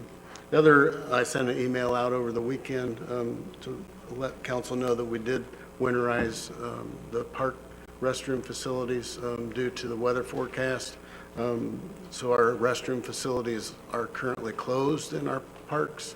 I anticipate before the end of the week that will be lifted due to the forecast coming up. But we do have a couple more cold nights, and it does not make sense to drain the system, fill the system, drain the system, fill the system every day. So I've instructed staff to hold off until, I believe, Wednesday night we have another chance at a freeze.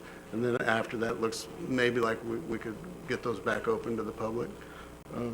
That being said, I wanted to thank the parks staff, Lisa and her crew, along with Mike Burgess and the Public Works crew, and the Public Information Manager and our Deputy City Manager for working over the weekend to prep for this event.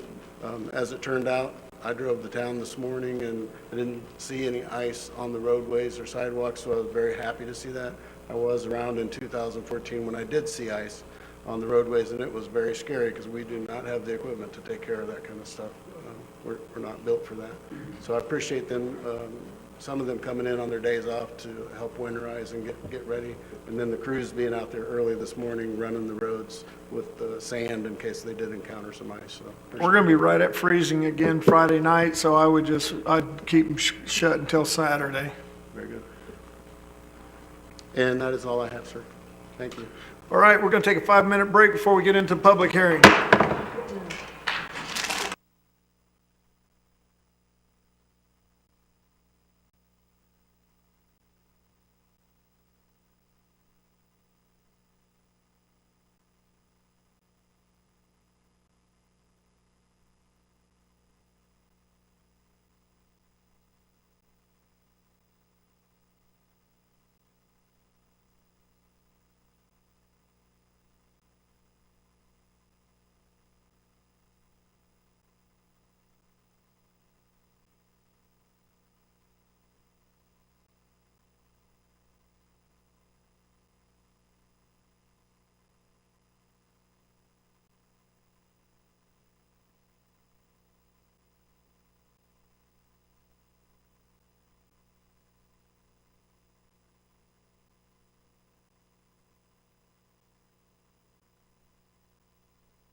Yeah, registered mail, probably not.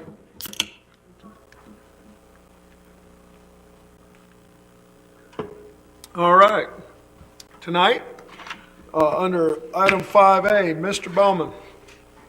Thank you, Mayor. We have, as a public hearing, an applicant requesting consideration of conditional use 21-01-CU for a Panda Express quick service restaurant with a drive-through located at 34898 Emerald Coast Parkway. The proposed project to construct a 2,381 square foot restaurant and 400 square foot outdoor dining area. This time, if I could get the applicants, if the applicant's here, to stand, and so I can swear them in, and any member of staff who's planning on testifying, stand so I can swear them in. Please raise your right hand. Do you swear or affirm the testimony you're about to provide is the truth? Thank you. This time, if any member of City Council has had any ex parte communications, could you please disclose that at this time? And we'll start down here at Kevin. None, sir. No, none. None. None here. Nope, none. None.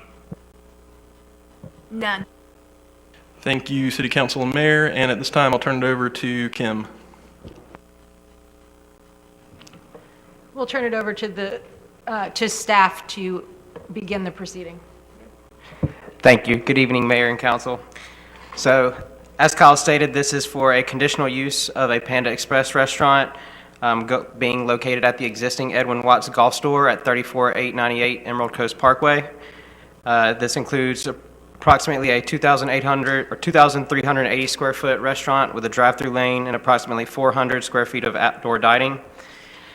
This site is located in the Commercial General Zoning District, which is a restaurant is a conditional use in this zoning district.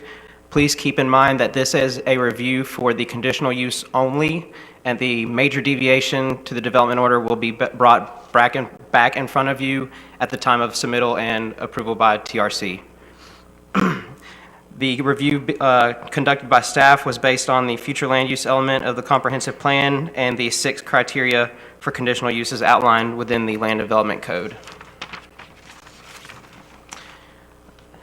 The project satisfies all conditional use criteria outlined in the Land Development Code, which is land use compatibility, sufficient size, site specifications and infrastructure, proper use of mitigative techniques, presence of hazardous waste, over-proliferation of use, and compliance with applicable laws and ordinances. This project satisfies all 6 of these criteria as they have provided enough buffers for mitigative techniques, site screening. It is compatible with all different uses within the zoning district, such as commercial uses, retail, and other businesses. There is no hazardous waste to be present by the use of this site, and there's also not an overproliferation of commercial restaurant uses within this area. The closest restaurant with a drive-through is located approximately a third of a mile to the east. At a public hearing, the APL Local Planning Agency hearing held on January 21st, 2021, the LPA unanimously recommended City Council approval for the conditional use 21-01-CU. Please note, again, that this is for a conditional use review, and the major deviation will be brought back in front of you whenever the TRC has got the chance to review and approve the final plans. With that being said, I move that the City Council approve conditional use 2101CU subject to the submission of a development order application and review and approval of all applicable city and state permits. And we also have a representative from the project here tonight to address any questions as well. And I will open it up for discussion. This time, if we could let the applicant present any information he'd like to present. Just hit the red button, just state your name and address. Good evening. Eric Houston, E-R-I-K-H-O-U-S-T-O-N, and I realized I had an echo with the mask. Smyrna, Georgia, 5020 Groover Drive. Eric Houston with Ingenium Enterprises here this evening representing Panda Restaurant Group. Very excited to be in Destin. Thank you, Mr. Butler, for the very nice introduction. As this project is as described, 2,380 square foot quick service restaurant with a drive-through lane, utilities, parking, landscaping, all meeting, obviously, the technical criteria as outlined by the City of Destin. I'm happy to answer any questions that you may have at this point. Council members, while we have him up here, any questions? I got a question. Go ahead. And I have some other comments and things as well, possibly later, but you may or may not know, but how does the footprint of this particular project and parcel compare to the one in Fort Walton Beach? Is that separate from? I didn't do the one in Fort Walton Beach. Okay. I couldn't describe it. I mean, Okay. Panda Express has about 3 prototypes that have come out through the last years. There wouldn't be a big deviation in that size, however, maybe a couple hundred square feet. All right, thank you. Questions? Nope, you're scot-free. You didn't get the inquisition tonight. Good deal. Appreciate the board's time. Thank you. All right, thank you. This time, if we could open it up to the public for public comment or public testimony. All right, and that's what I'll do at this particular time, is we'll open up the public hearing portion of this meeting. I don't see anyone. Do you have anybody, Matthew? No. James, Ray? Nope. All right, I'm going to close the public comment portion of the public hearing. And then if the applicant and staff have nothing else, that it's up for council discussion, deliberation, and a motion. All right, I'll entertain a motion. I can make that motion. I move that the City Council approve conditional use 21-01-CU, subject to the submission of a development order application and a review and approval of all applicable city and state permits. Second. I got a motion and a second. Is there any further discussion amongst the council members? Seeing none, go ahead, Mr. Smith. I appreciate it. I just have a lot of concerns about this potential project over there. I know we're talking about a conditional use, but just wanted to highlight some thoughts here to possibly go into adding some conditions. In case you haven't been to that parcel or property or too aware of it, it's a very tight property. It shares a parking lot with what used to be a drive-through restaurant that never did make it, and it closed shortly after it opened. I would think to believe just because people couldn't access it very well and get in and out of it. It's got a back entrance from Matthew. I want to make sure that if we approve the conditional use application, that we really consider the impacts that are going to be potentially incurred on US Highway 98 right there, whether it's pulling in off of 98 or getting on 98 when they're leaving this potential restaurant. And I know there's no design, there's no plans yet, and this is only conditional use. But we all see what happens at Chick-fil-A in Destin. You know, and by all means, I hope Panda Express is hugely successful right there. But if we're not careful and putting parameters on how they have to do certain things, it might be we might be hitting ourselves later on after they build this Panda Express on I think it's a small parcel to do this. And I know it has compatibility is one of our things, the land use compatibility. I don't think there is a fast food restaurant in that complex or anywhere on the south side of 98 too close or there. So I just see issues. So I believe this is the time I can suggest conditions to put on there, to propose conditions that we vote on, or do we still have to do a motion or still discuss? Kim, would you like to educate us where we're at in this process? Sure. So as you know, yes, it's a conditional use, which means there's 3 types of uses in the LDC: prohibited, permitted, and conditional. You don't see the other 2 types because if they're permitted, it's a staff level review under the LDC, and if it's prohibited, it wouldn't come to you because it's not allowed. With a conditional use, you're correct. You can put conditions on the use. I think from what you are saying that you're talking less about compatibility and more about 5B, which is that the site is of sufficient size, adequate site specifications and infrastructure to accommodate the proposed use. And so if that is your concern, you can You can certainly put conditions on the use that staff address any of these things. They would be looked at anyway in accordance with LDC requirements, but you can add to that because it's a conditional use to make it appropriate for the site. So the way you would do that would be to approve the conditional use subject to the following conditions. Kim, just for clarity, usually if we're going to put that type of conditions on the conditional use, is we wait till we see the plans first, correct? No, no. If you can put conditions on the use itself, but they can be somewhat broad, and then staff will actually put them in when they see the plans. So for example, you could put a condition on that there is adequate, what was your concern, ingress and egress? You know, and you can get more specific than that, but you can put a condition on like that, and when staff reviews the plans, they will ensure that it is consistent with your condition. So we do that in motion form? If you want conditions, yes, it would be a motion to approve the conditional use subject to the following conditions. Well, seeing we're at that stage right now, so I will entertain a motion right now, Kevin, and if you want to start out, and then we'll have discussion, and we may add on some more stuff. I think we already have one motion on the table, so I'd like to. Yeah, you make a substitute. Yeah, motion. I know. I'd rather see the other discussions before, just in case there's other thoughts. All right, go ahead, Dr. Ramswell. No, I'm sorry, Mr. King. Yeah, thank you. Next.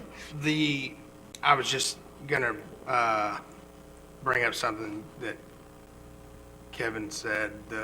As far as the size goes, the previous, my understanding is that the old building would be completely torn down and you have all new site work done. And okay, well, the old building that was there was 7,400 square feet, and this is the plan that they brought to us is it's 2,300 with a drive-through and a bunch of other parking. So does that, I don't see the issue there.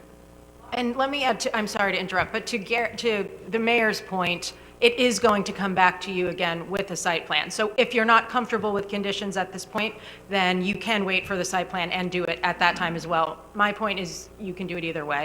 Okay. We have a site plan in here.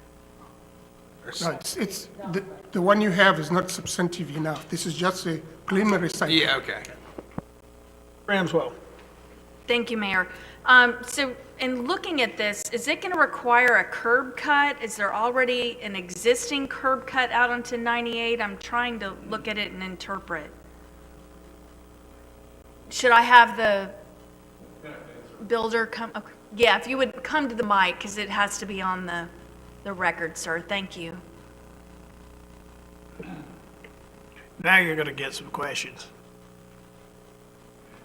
There is an existing curb cut through FDOT. The curb cut itself is not to be modified, and it's to remain as is currently.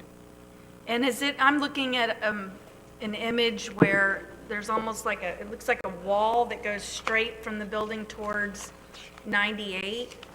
Is that curb cut directly to the right of what looks like that road? I don't, is there a way to put this up on the screen so not only him, but everyone can see what I'm talking about?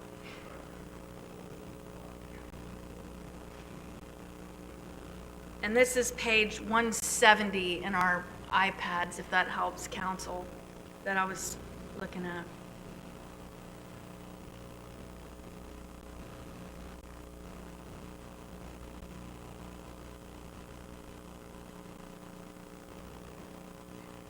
Are y'all trying to get it on the screen?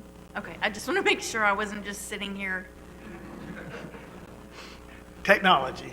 Yeah. He's efforting.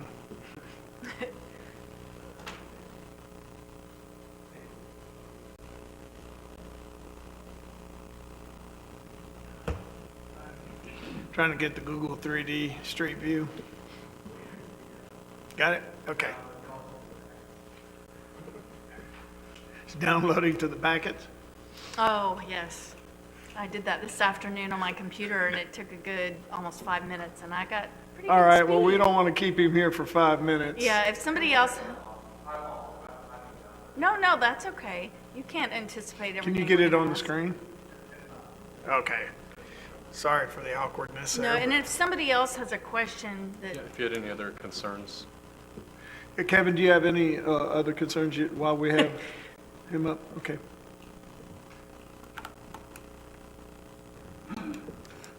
Mayor?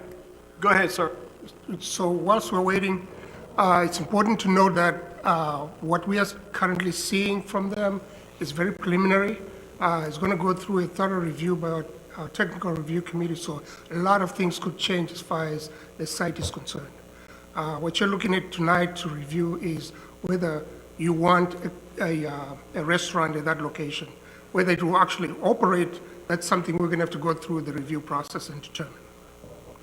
sure, but as Mr. Schmidt mentioned, I mean, we have the ability to put some conditions, right? So if you can zoom in on this, and what I was looking at is if you can see sort of directly, well, not directly center, but center-ish on the building heading north to 98, can you point out, is that the driveway? Where is the driveway? I'm just trying to get a feel for the circulation pattern.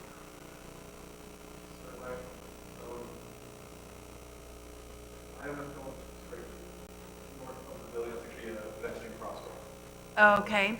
ADA access, so you have two sideway cuts, sidewalk cuts that will go to the future right away whenever DOT brings the sidewalk, make that connection. Can you, hang on one second, sir, because I think. If I may. Our clerk wants to make sure your voice is on the record.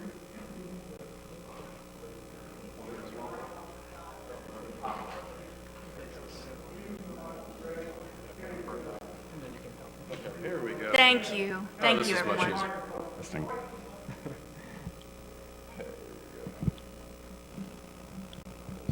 Here we go.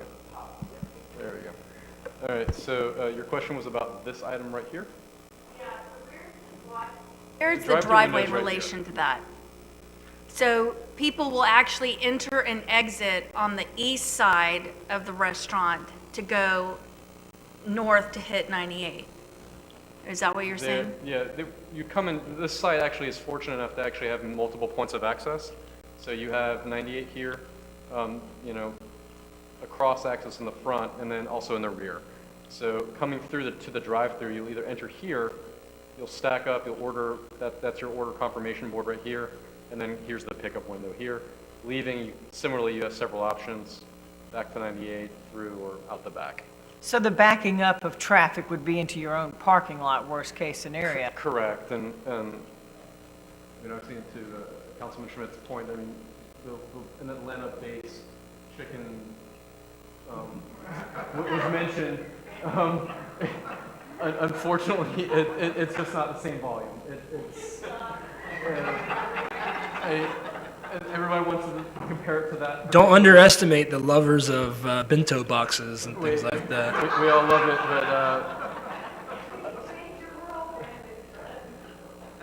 but yes. Any other specific questions? So to get directly out onto 98, Yes. where is that?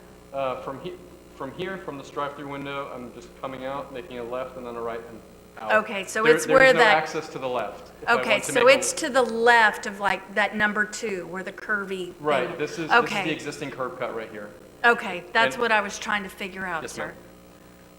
Thank you, I appreciate that. And do you have plans in place to prevent folks from coming in Matthew, or not even just Matthew, but coming in off 98 and then stacking up through your parking area and creating a backup in the front? In the parking area, well, so they're pretty keen on knowing exactly how many cars that they need to run their business. So this actually has a 9-car drive-through stack, which actually is for this operation actually very significant. So it's actually longer than what they would normally require internally. That sounds great. As Mr. Schmidt said, though, you ought to drive by the other chicken place and see they have far more than 9 cars. So No, if you understood. get popular, Understood. and you already are popular, I can imagine that you'll have a similar backup of folks anxious to get Panda. So thank you for addressing that. I appreciate it. I got one more here, Mr. Destin. Thank you, Mayor, and I understand Mr. Kevin's misgivings. However, it would probably be more appropriate to address them after we have the final development order application so that we know exactly what it is they're going to do, other than just say in a general way, we want to make sure their traffic circulation works. So, you know, I would say we should wait. All right. I agree, and I just sometimes hate for the developers after all that to then come at that point, but I understand that's the process, and to potentially have major changes or minor changes, it hurts. I'm just trying to be as proactive for their sake as well. You know, coming off the Matthew Boulevard intersection right there, if people are going to be coming into the restaurant, you know, it's pretty quick turn to the right. So just I look forward to it, and I think it'll be nice there. But I look forward to the development order application as well. So thank you, sir. All right. So we've had a motion, we've had a second, robust discussion, and at this time, we'll go ahead and take it to a vote. Ayes have it, unanimous, so moved. Thank you, sir. All right. That wraps up the public hearing. Item 5, we'll move on to the consent agenda, and I will entertain a motion at this time. Motion to approve consent? Second. I have a motion, I have a second. Is there any discussion? Seeing none.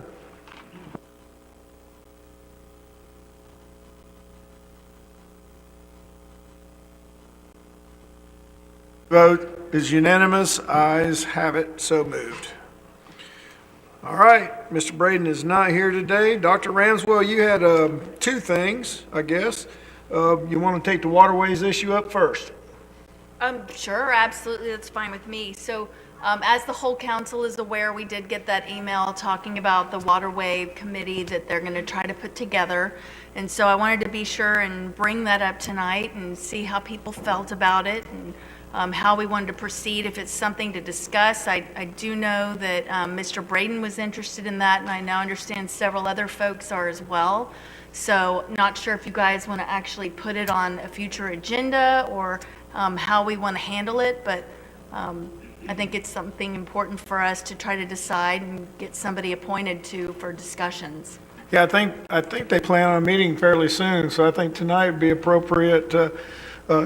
Ms. Hebert. I was going to volunteer to be on this committee. I haven't been really assigned to any committees that have any real requirements. I noticed Kevin's like on Public Works, and Rodney and Ms. Preble are on some big committees. So I feel like being on the Parks and Recreation Committee as the chairwoman for 6-7 years, and now on council, I'm very well invested in, you know, the individuals that are running this board, as well as some of the issues that not only our city has, as well as our livery vessels and our businesses, and a lot of the concerns. And I know this is a multiple different group, that they're going to have businesses and boat owners, and they're going to have police and fire, and they wanted a city representative from the Destin City Council. So that's why I felt like I was qualified, and I certainly have the time to be able to represent and be on this committee as ours. Is that a motion? Well, I understand somebody else at that end does, and I know Mr. Braden did, and he has been on that Crab Island committee and followed them, so I'll throw that in So what do there you for want, him, Dr. but- Ramswell? Get the boxing gloves out and no, I'm interested as well. Thumb wrestling match. I'm interested as well, but at the same time, if we have 4 people interested, I don't know how we come to an agreement. All right, so I'll nominate Teresa Hebert to be our representative on the. I have a motion. Do I have a second? I'll second if you could add me as a backup to Teresa. All right, we got a motion. Are you okay with that amendment? So we have a chairperson or a representative and an assistant representative in Councilwoman Hebert and Councilman Schmidt. Any further discussion? Seeing none.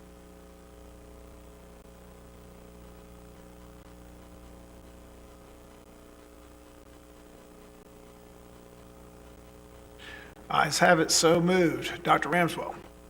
Thank you, sir. I do have one item on here and a couple that I wanted updates from staff on, but I'll go ahead and do the item that's listed here.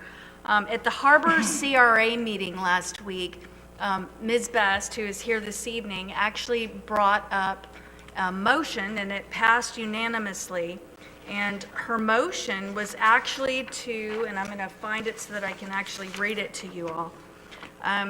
Her motion was that the 6+ acres containing the historical museum, the 1934 post office, the Primrose, the community center, fire station, playground, and old and new cemeteries be designated a historical park and be named for the Calhoun-Zerbe families. So that passed unanimously in that committee 5-0, and I thought that was a terrific idea. Having since spoken with the land use attorney, we might have part of that kind of covered already based on the referendum that's coming forward. But before I go further, Ms. Best, would you like to kind of give your rationale and some of the history behind your presentation, if you wouldn't mind coming up?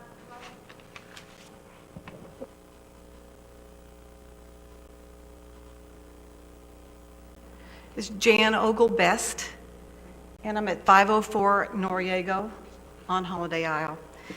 And Mr. Mayor, City Councilman, I want to thank you for even considering this recommendation, because it means a lot to me. I'm an old school teacher, and I love history. And over the last several years, I've been dismayed at what I see going on in our country, where we're losing our history. You know, I can give you examples in Portland and California and Washington, D.C. We're losing our history. And because my mom and dad kept me informed about a lot of the history here in this town, I knew a little bit about it, but then I came across a letter. Actually, somebody gave it to me. And it wasn't really a letter. It's from the old historical book on how we got our community center. And just to make a real long story short, in 1944, a man moved to this small little fishing village of Destin, Florida, and his name was Zerbe. I thought it was a street, but it was really a man and a wife and a family. And he realized that there was no place for the community to visit, to get together, to hold city council meetings, or just to decide where they were going to go with whatever. He threw the idea out, and Mr. Calhoun and his wife really liked the idea, so they donated in 1944 4 acres to have a community center, he called it. Well, they raised funds for the next 4 years, and actually in 1949, our first fishing rodeo was held because this small group of people got together and said, hey, we like this idea, we need to raise the funds, so let's do it with a fishing rodeo. And so that's how our fishing rodeo started, which is kind of cool to me.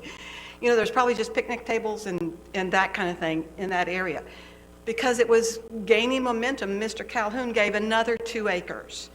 So the 6 acres that I'm talking about is actually the parcel of land that it contains the community center, the fire, well, it used to have a little police department in there. My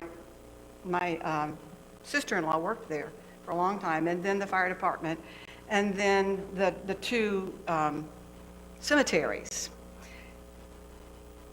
It did not include the land that's across the street, but when Dr. Ramswell read the thing, it did say that I would like to also include, in addition to that 6 acres, the parcel of land that is across the street that holds the museum and the 1939 post office. It was moved there, well, in this last decade to preserve it. So we've got a lot of history all in that, let's call it 7+ acres. Anyway, because of what was happening in the country, it just occurred to me that I don't want to lose our history. It's kind of like going to Plymouth Rock, you know? You go to Plymouth Rock and you think, wow, this is where it happened. Well, wow, that's where it happened. Was right there where the community center is. That's where Destin became a community, became a town, planned the first rodeo. had fish fries, raffles, and that kind of thing to build the community. And you think back, there was a lot of hard work, determination, and just downright get it going type of folks that were there. And that, to me, that's the very essence of what it means to be an American. So I would love, the story of the Zerber family and with the Calhoun family is just one that it gives our imagination lots of things that we can do with it. So later, I don't know if you know, in 1988, a new building was built, and there were funds raised, and it was $1.4 million. So there was another group of people that worked hard to make that community center a reality. And my parents were two of those people that worked on that. So I'm here tonight to thank you, Dr. Ramswell, for even bringing my suggestion to the rest of you, and just ask if you would consider declaring this site a historical park. Yes, I suggested the Zerby Calhoun Family Park, but I think I like the name Zerby Calhoun Historical Park better. But that's up to you guys. And I ask for your vote, and I thank you very much. Thank you. Don't go away. We may have some questions for you. Ms. Agar. Ms. Bess, I'm glad that you came tonight to explain what you told us the other night. And I was there with Ms. Preble and Mr. Skipper Overdire. The three of us sat there for the 3-hour meeting to make sure we could thank you for represent coming. and be there to hear everything. And I fully support it. In fact, I had sent for the minutes right the next day because I wanted to make sure I could read it right. And then I saw her email and I was like, okay, she's got it for action. So I don't think you'll have any problems with any of us agreeing that that would be absolutely the perfect thing to do, especially for those that started this fine city. Good. And let me say this, that doesn't tie you to the use at the community center as it is today. It does tie us to keeping it and keeping it for our children. Maybe we expand the museum there if we want to do something else. We're not tied to this, and I'm not asking you to rename any of the properties that are within the parcel. Keep the names because they're good historical names. Thank you. Anybody else? Mr. Destin? Oh, I was going to applaud Ms. Best too. There is no parcel of land in Destin that's more historical than that one. It was the site of the community center that was raised and built with monies from the whole community. It acted as a quasi-governmental center before there was a city. The community board of directors of the community center always made recommendations to county commissioners, the state of Florida. Anytime an issue that was civic nature came before Destin, it was the community center board of directors that made recommendations. They had square dances there. They had the Boy Scouts met there. Every community activity you can think of was done there. And our first city council meetings were held there. And the heater didn't work. And this time of year it got quite cold. So it's very appropriate that should happen. And I applaud you for bringing it forward. Thank you. I think first time I ever had William Frank's Hush Puppies was in the back little room of the community center where we always tried to fish, about 1976 or 77. So yeah, it's got a lot of historical significance and good times took place there. I think at this point, this is an ordinance type thing. Could we give direction to the council to look into what it takes to declare an area, an historical area in the process behind that, and then we'll put it on the agenda so we can have, get good information on it and what it takes from us, what type of actions we need to make. Do you guys agree with that? And I spoke with the land use attorney and. Okay. I'll just kind of reiterate what we discussed a little bit so that they know, but I'll keep it really short. One is, like Dr. Ramswell suggested, to an extent, the community center itself is probably covered by the charter amendment if it passes, because the definition of park includes recreation centers and anything with active or passive recreation. So clearly those things occur at the community center. With regard to all of the other parts of what Ms. Best was speaking about. Some of those, such as the cemetery, might not be included, so to add the historical element would be all-encompassing. So the way we would do that is if you directed us to do a code amendment similar to what we did, a historic overlay type of ordinance like we did on the harbor, we would do something similar for this area and then take it back to you for your consideration, modifications, and approval or denial. Right, so, and that's exactly what I was thinking, because we did this with the festive marketplace for the harbor area, and I was looking at maybe Zerby Calhoun Historical District as being the name, and then requesting staff to develop an ordinance and bring it back to council to discuss and review, if that sounds adequate. Yeah, and because we don't know the workload, maybe not make it time certain, but we can use your comments as the motion if you'd like. Yeah, I would say, let's see, this is the second meeting in February. I mean, is the first meeting in March too soon, or the second meeting in March? So the way we could do it, we could have an ordinance for discussion, probably at the second meeting in March, but if you wanted it to be here for approval, we'd have to take it to LPA first, so you wouldn't see it till April. But do you want us to come to you first with something for discussion purposes? Or just go straight to LPA with something? What does the council think? To us or straight to LPA? I say go to LPA, they've got to see it anyway, right? Yeah, they do. Yeah, after it goes to LPA, it comes here anyway. So I'd send it straight to LPA. We can try to agree. do the March LPA meeting, if that's the council, if it's a priority to council, otherwise we'll do April, so let me know. Yeah, and do you need a motion to that effect, or can we just do this on consent? For the ordinance, I prefer a motion.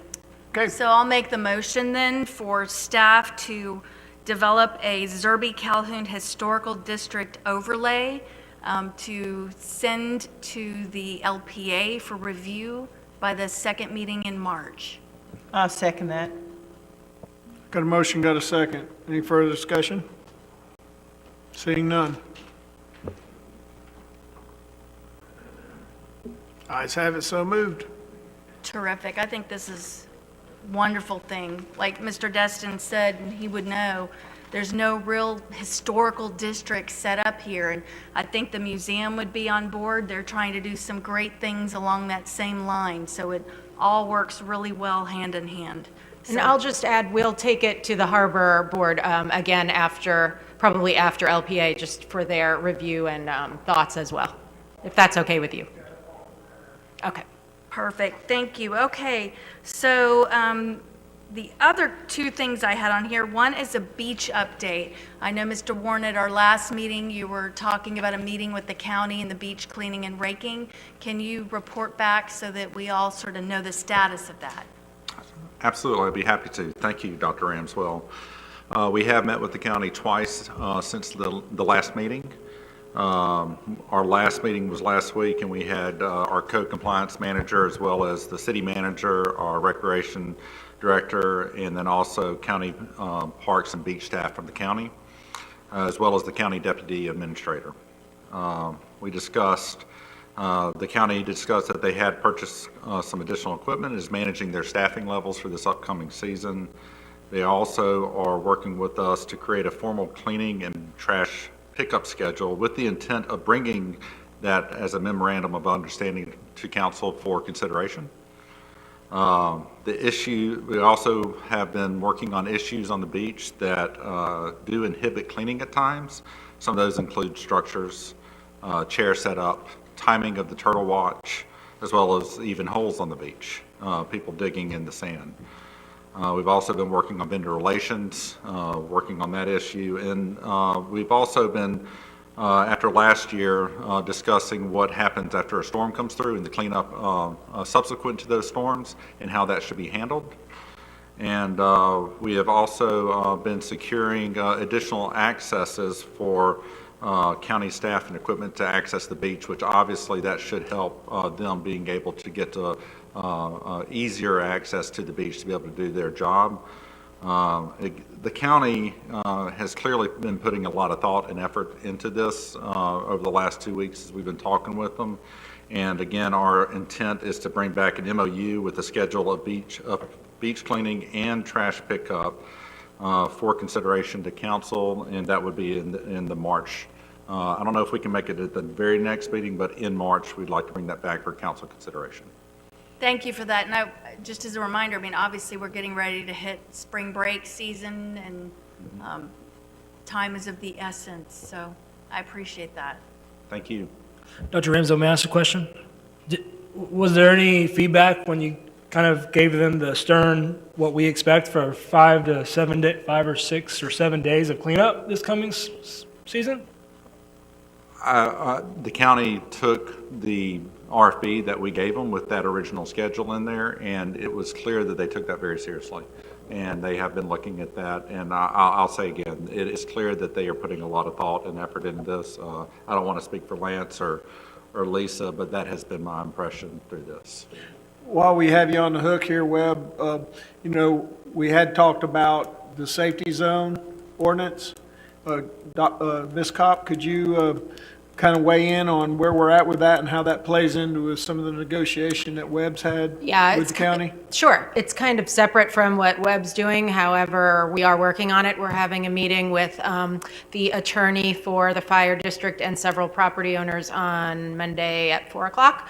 And that will include city staff as well as fire and sheriff's office. I'm not sure if we will have anyone from the county there at this point. But the goal that at this time we were thinking about, without having talked to the other side of things yet, without talking to the private property owners yet, is if we can get some voluntary compliance from certain strategically placed private property owners in the city, and then we could get the sheriff and fire to tell us what locations would make their jobs in ensuring safety of swimmers and beachgoers. What we would do is we'd create a map, and those strategic places would provide access, and then we would create an ordinance with respect to the 20 feet down by the water, so that the portion on the sand closest to the dunes is voluntary, and then the portion by the water is mandatory and enforced by, city. And the reason I brought that up is because I'm wondering if that ordinance, as you develop it and bring it back before the council, if that will help, if we can work, Webb, with the county, if that'll help on our access issues of the beach cleaning itself. Because some of their challenges are the folks that had private beach sometimes set up so early that they can't even get in there to clean the beach. And so I was just wondering if that'll be a part of the discussion as you develop the ordinance. We can make it part of the discussion. It just would require larger access areas, because we were just, if we made it for the sheriff and fire, it would only have to accommodate, the smaller, yes, thank you, ATVs as opposed to the beach cleaning device. Okay, thank you. Perfect. Thank y'all for the updates and bringing that up, Mayor. One other thing, and this has to do, similar to the water safety zone that we talked about earlier, was the different ordinances that had come about last year as a result of the Crab Island Committee. I've heard rumors that they may not be up to speed this year and able to do the enforcement sort of as they had planned to do. And I wanted to see how the council felt actually about sending a letter to the county commission and actually encouraging them to not let that go by the wayside. That was very helpful last year, and it was very well attended, all those different councils. In fact, Mr. Buckingham, I think you were on that, weren't you? Do you know anything about have you heard anything? Would you be able to shed some light on that? I've heard pieces, but I don't know the whole story. Mike Buckingham, 510 Calhoun. I just recently heard it myself today, and I spoke with one of the county commissioners today, and we as the committee is begging them to stand their ground, and so a letter by this council would be a great idea. It can't hurt, so I would recommend it. Thank you. So I wanted to bring that up and see if that's something that y'all would like to do, just to reinforce what is already in place. Do you think that this most recent past few months, the national organization that's been meeting and putting in a lot of new rules and regulations on the commercial activity in Crab Island is kind of their way of replacing this Crab Island Board that you're talking about? Because I believe they're active right now. They're making all sorts of changes to Crab Island. Yeah, I'm not real sure on that, honestly. Any of y'all have any insight into that?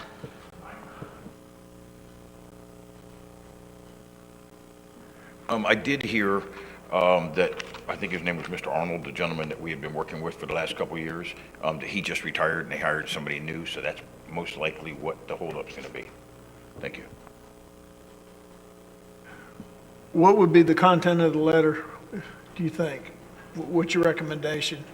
Well, from what I gathered, and correct me if I'm wrong, it's something to the extent of we continue to support the decisions made by the committee over the past year, including the ordinances that they have set in place? Or the standard, yeah. Yeah, do you want the staff to prepare that letter, or me to sign it? I mean, you want to do that in motion form, or just give direction? Yeah, that's a good idea. So I will make that a motion to have the city manager draft, or the mayor draft a letter to the county commission reiterating that we continue to agree with what was passed by the Crab Island Committee last year and encourage them to stay the course with it. Okay, I have a motion, I have a second. Any further discussion? Catherine, I saw you writing. You got that down? She's got it. We'll have a letter, and I'll sign it. All right, we'll take a vote.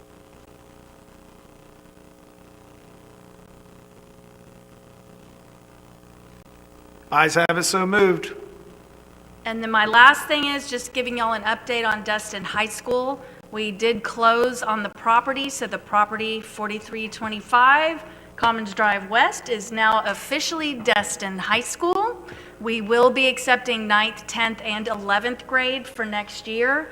We are getting a terrific response, and we're just so excited and delighted that this has really finally come to fruition. So you'll see some construction going on as they are remodeling the interior, and then as we grow in the next year or two, we'll be adding another building in the back. So thanks to all of you, and Mayor, you wrote a terrific letter of support or quote.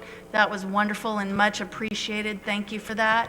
And again, Mr. Destin, who served on the school board last year and helped bring this idea to them, and we got our charter approved. Just there's so many people that have been involved at multiple different levels through this process. So thanks to everyone, including this council and previous councils who actually approved us putting together the committee to even start this. So thanks to everyone, and enroll your child today. Apply. Go Sharks. Go Sharks, yes. Thank y'all. I'm just glad they didn't pick the word guppies. All right, Mr. Destin, it's your turn. Mayor, in the sense and in support of brevity, I have nothing tonight. Well, you're not going to get away that easy, because any news at all on the working with Shep on the franchise agreement?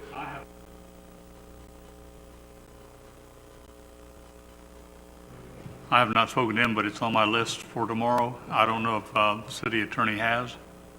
Yeah, Dewey, we have, I think, got our final staff and attorney's final comments on the contract with the project manager, and we were going to try and get up with you this week and then hopefully present it to the council on March 1st. So. Okay, and I thought you might perhaps be referring to the franchise agreement.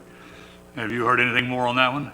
That's still sitting with Gulf Power right now, so. Yeah, well, we're going to have to ask them to do something because all the rest of it rests on top of that. Sure, we got to light a little fire there. I hated to put you on the spot, but Quite all right. you are our rep, so I'll look forward to the next meeting. Sounds like I will let you know what they say about the franchise agreement, what their time frame is, because like I say, without the revenues from the franchise agreement, we don't have any project.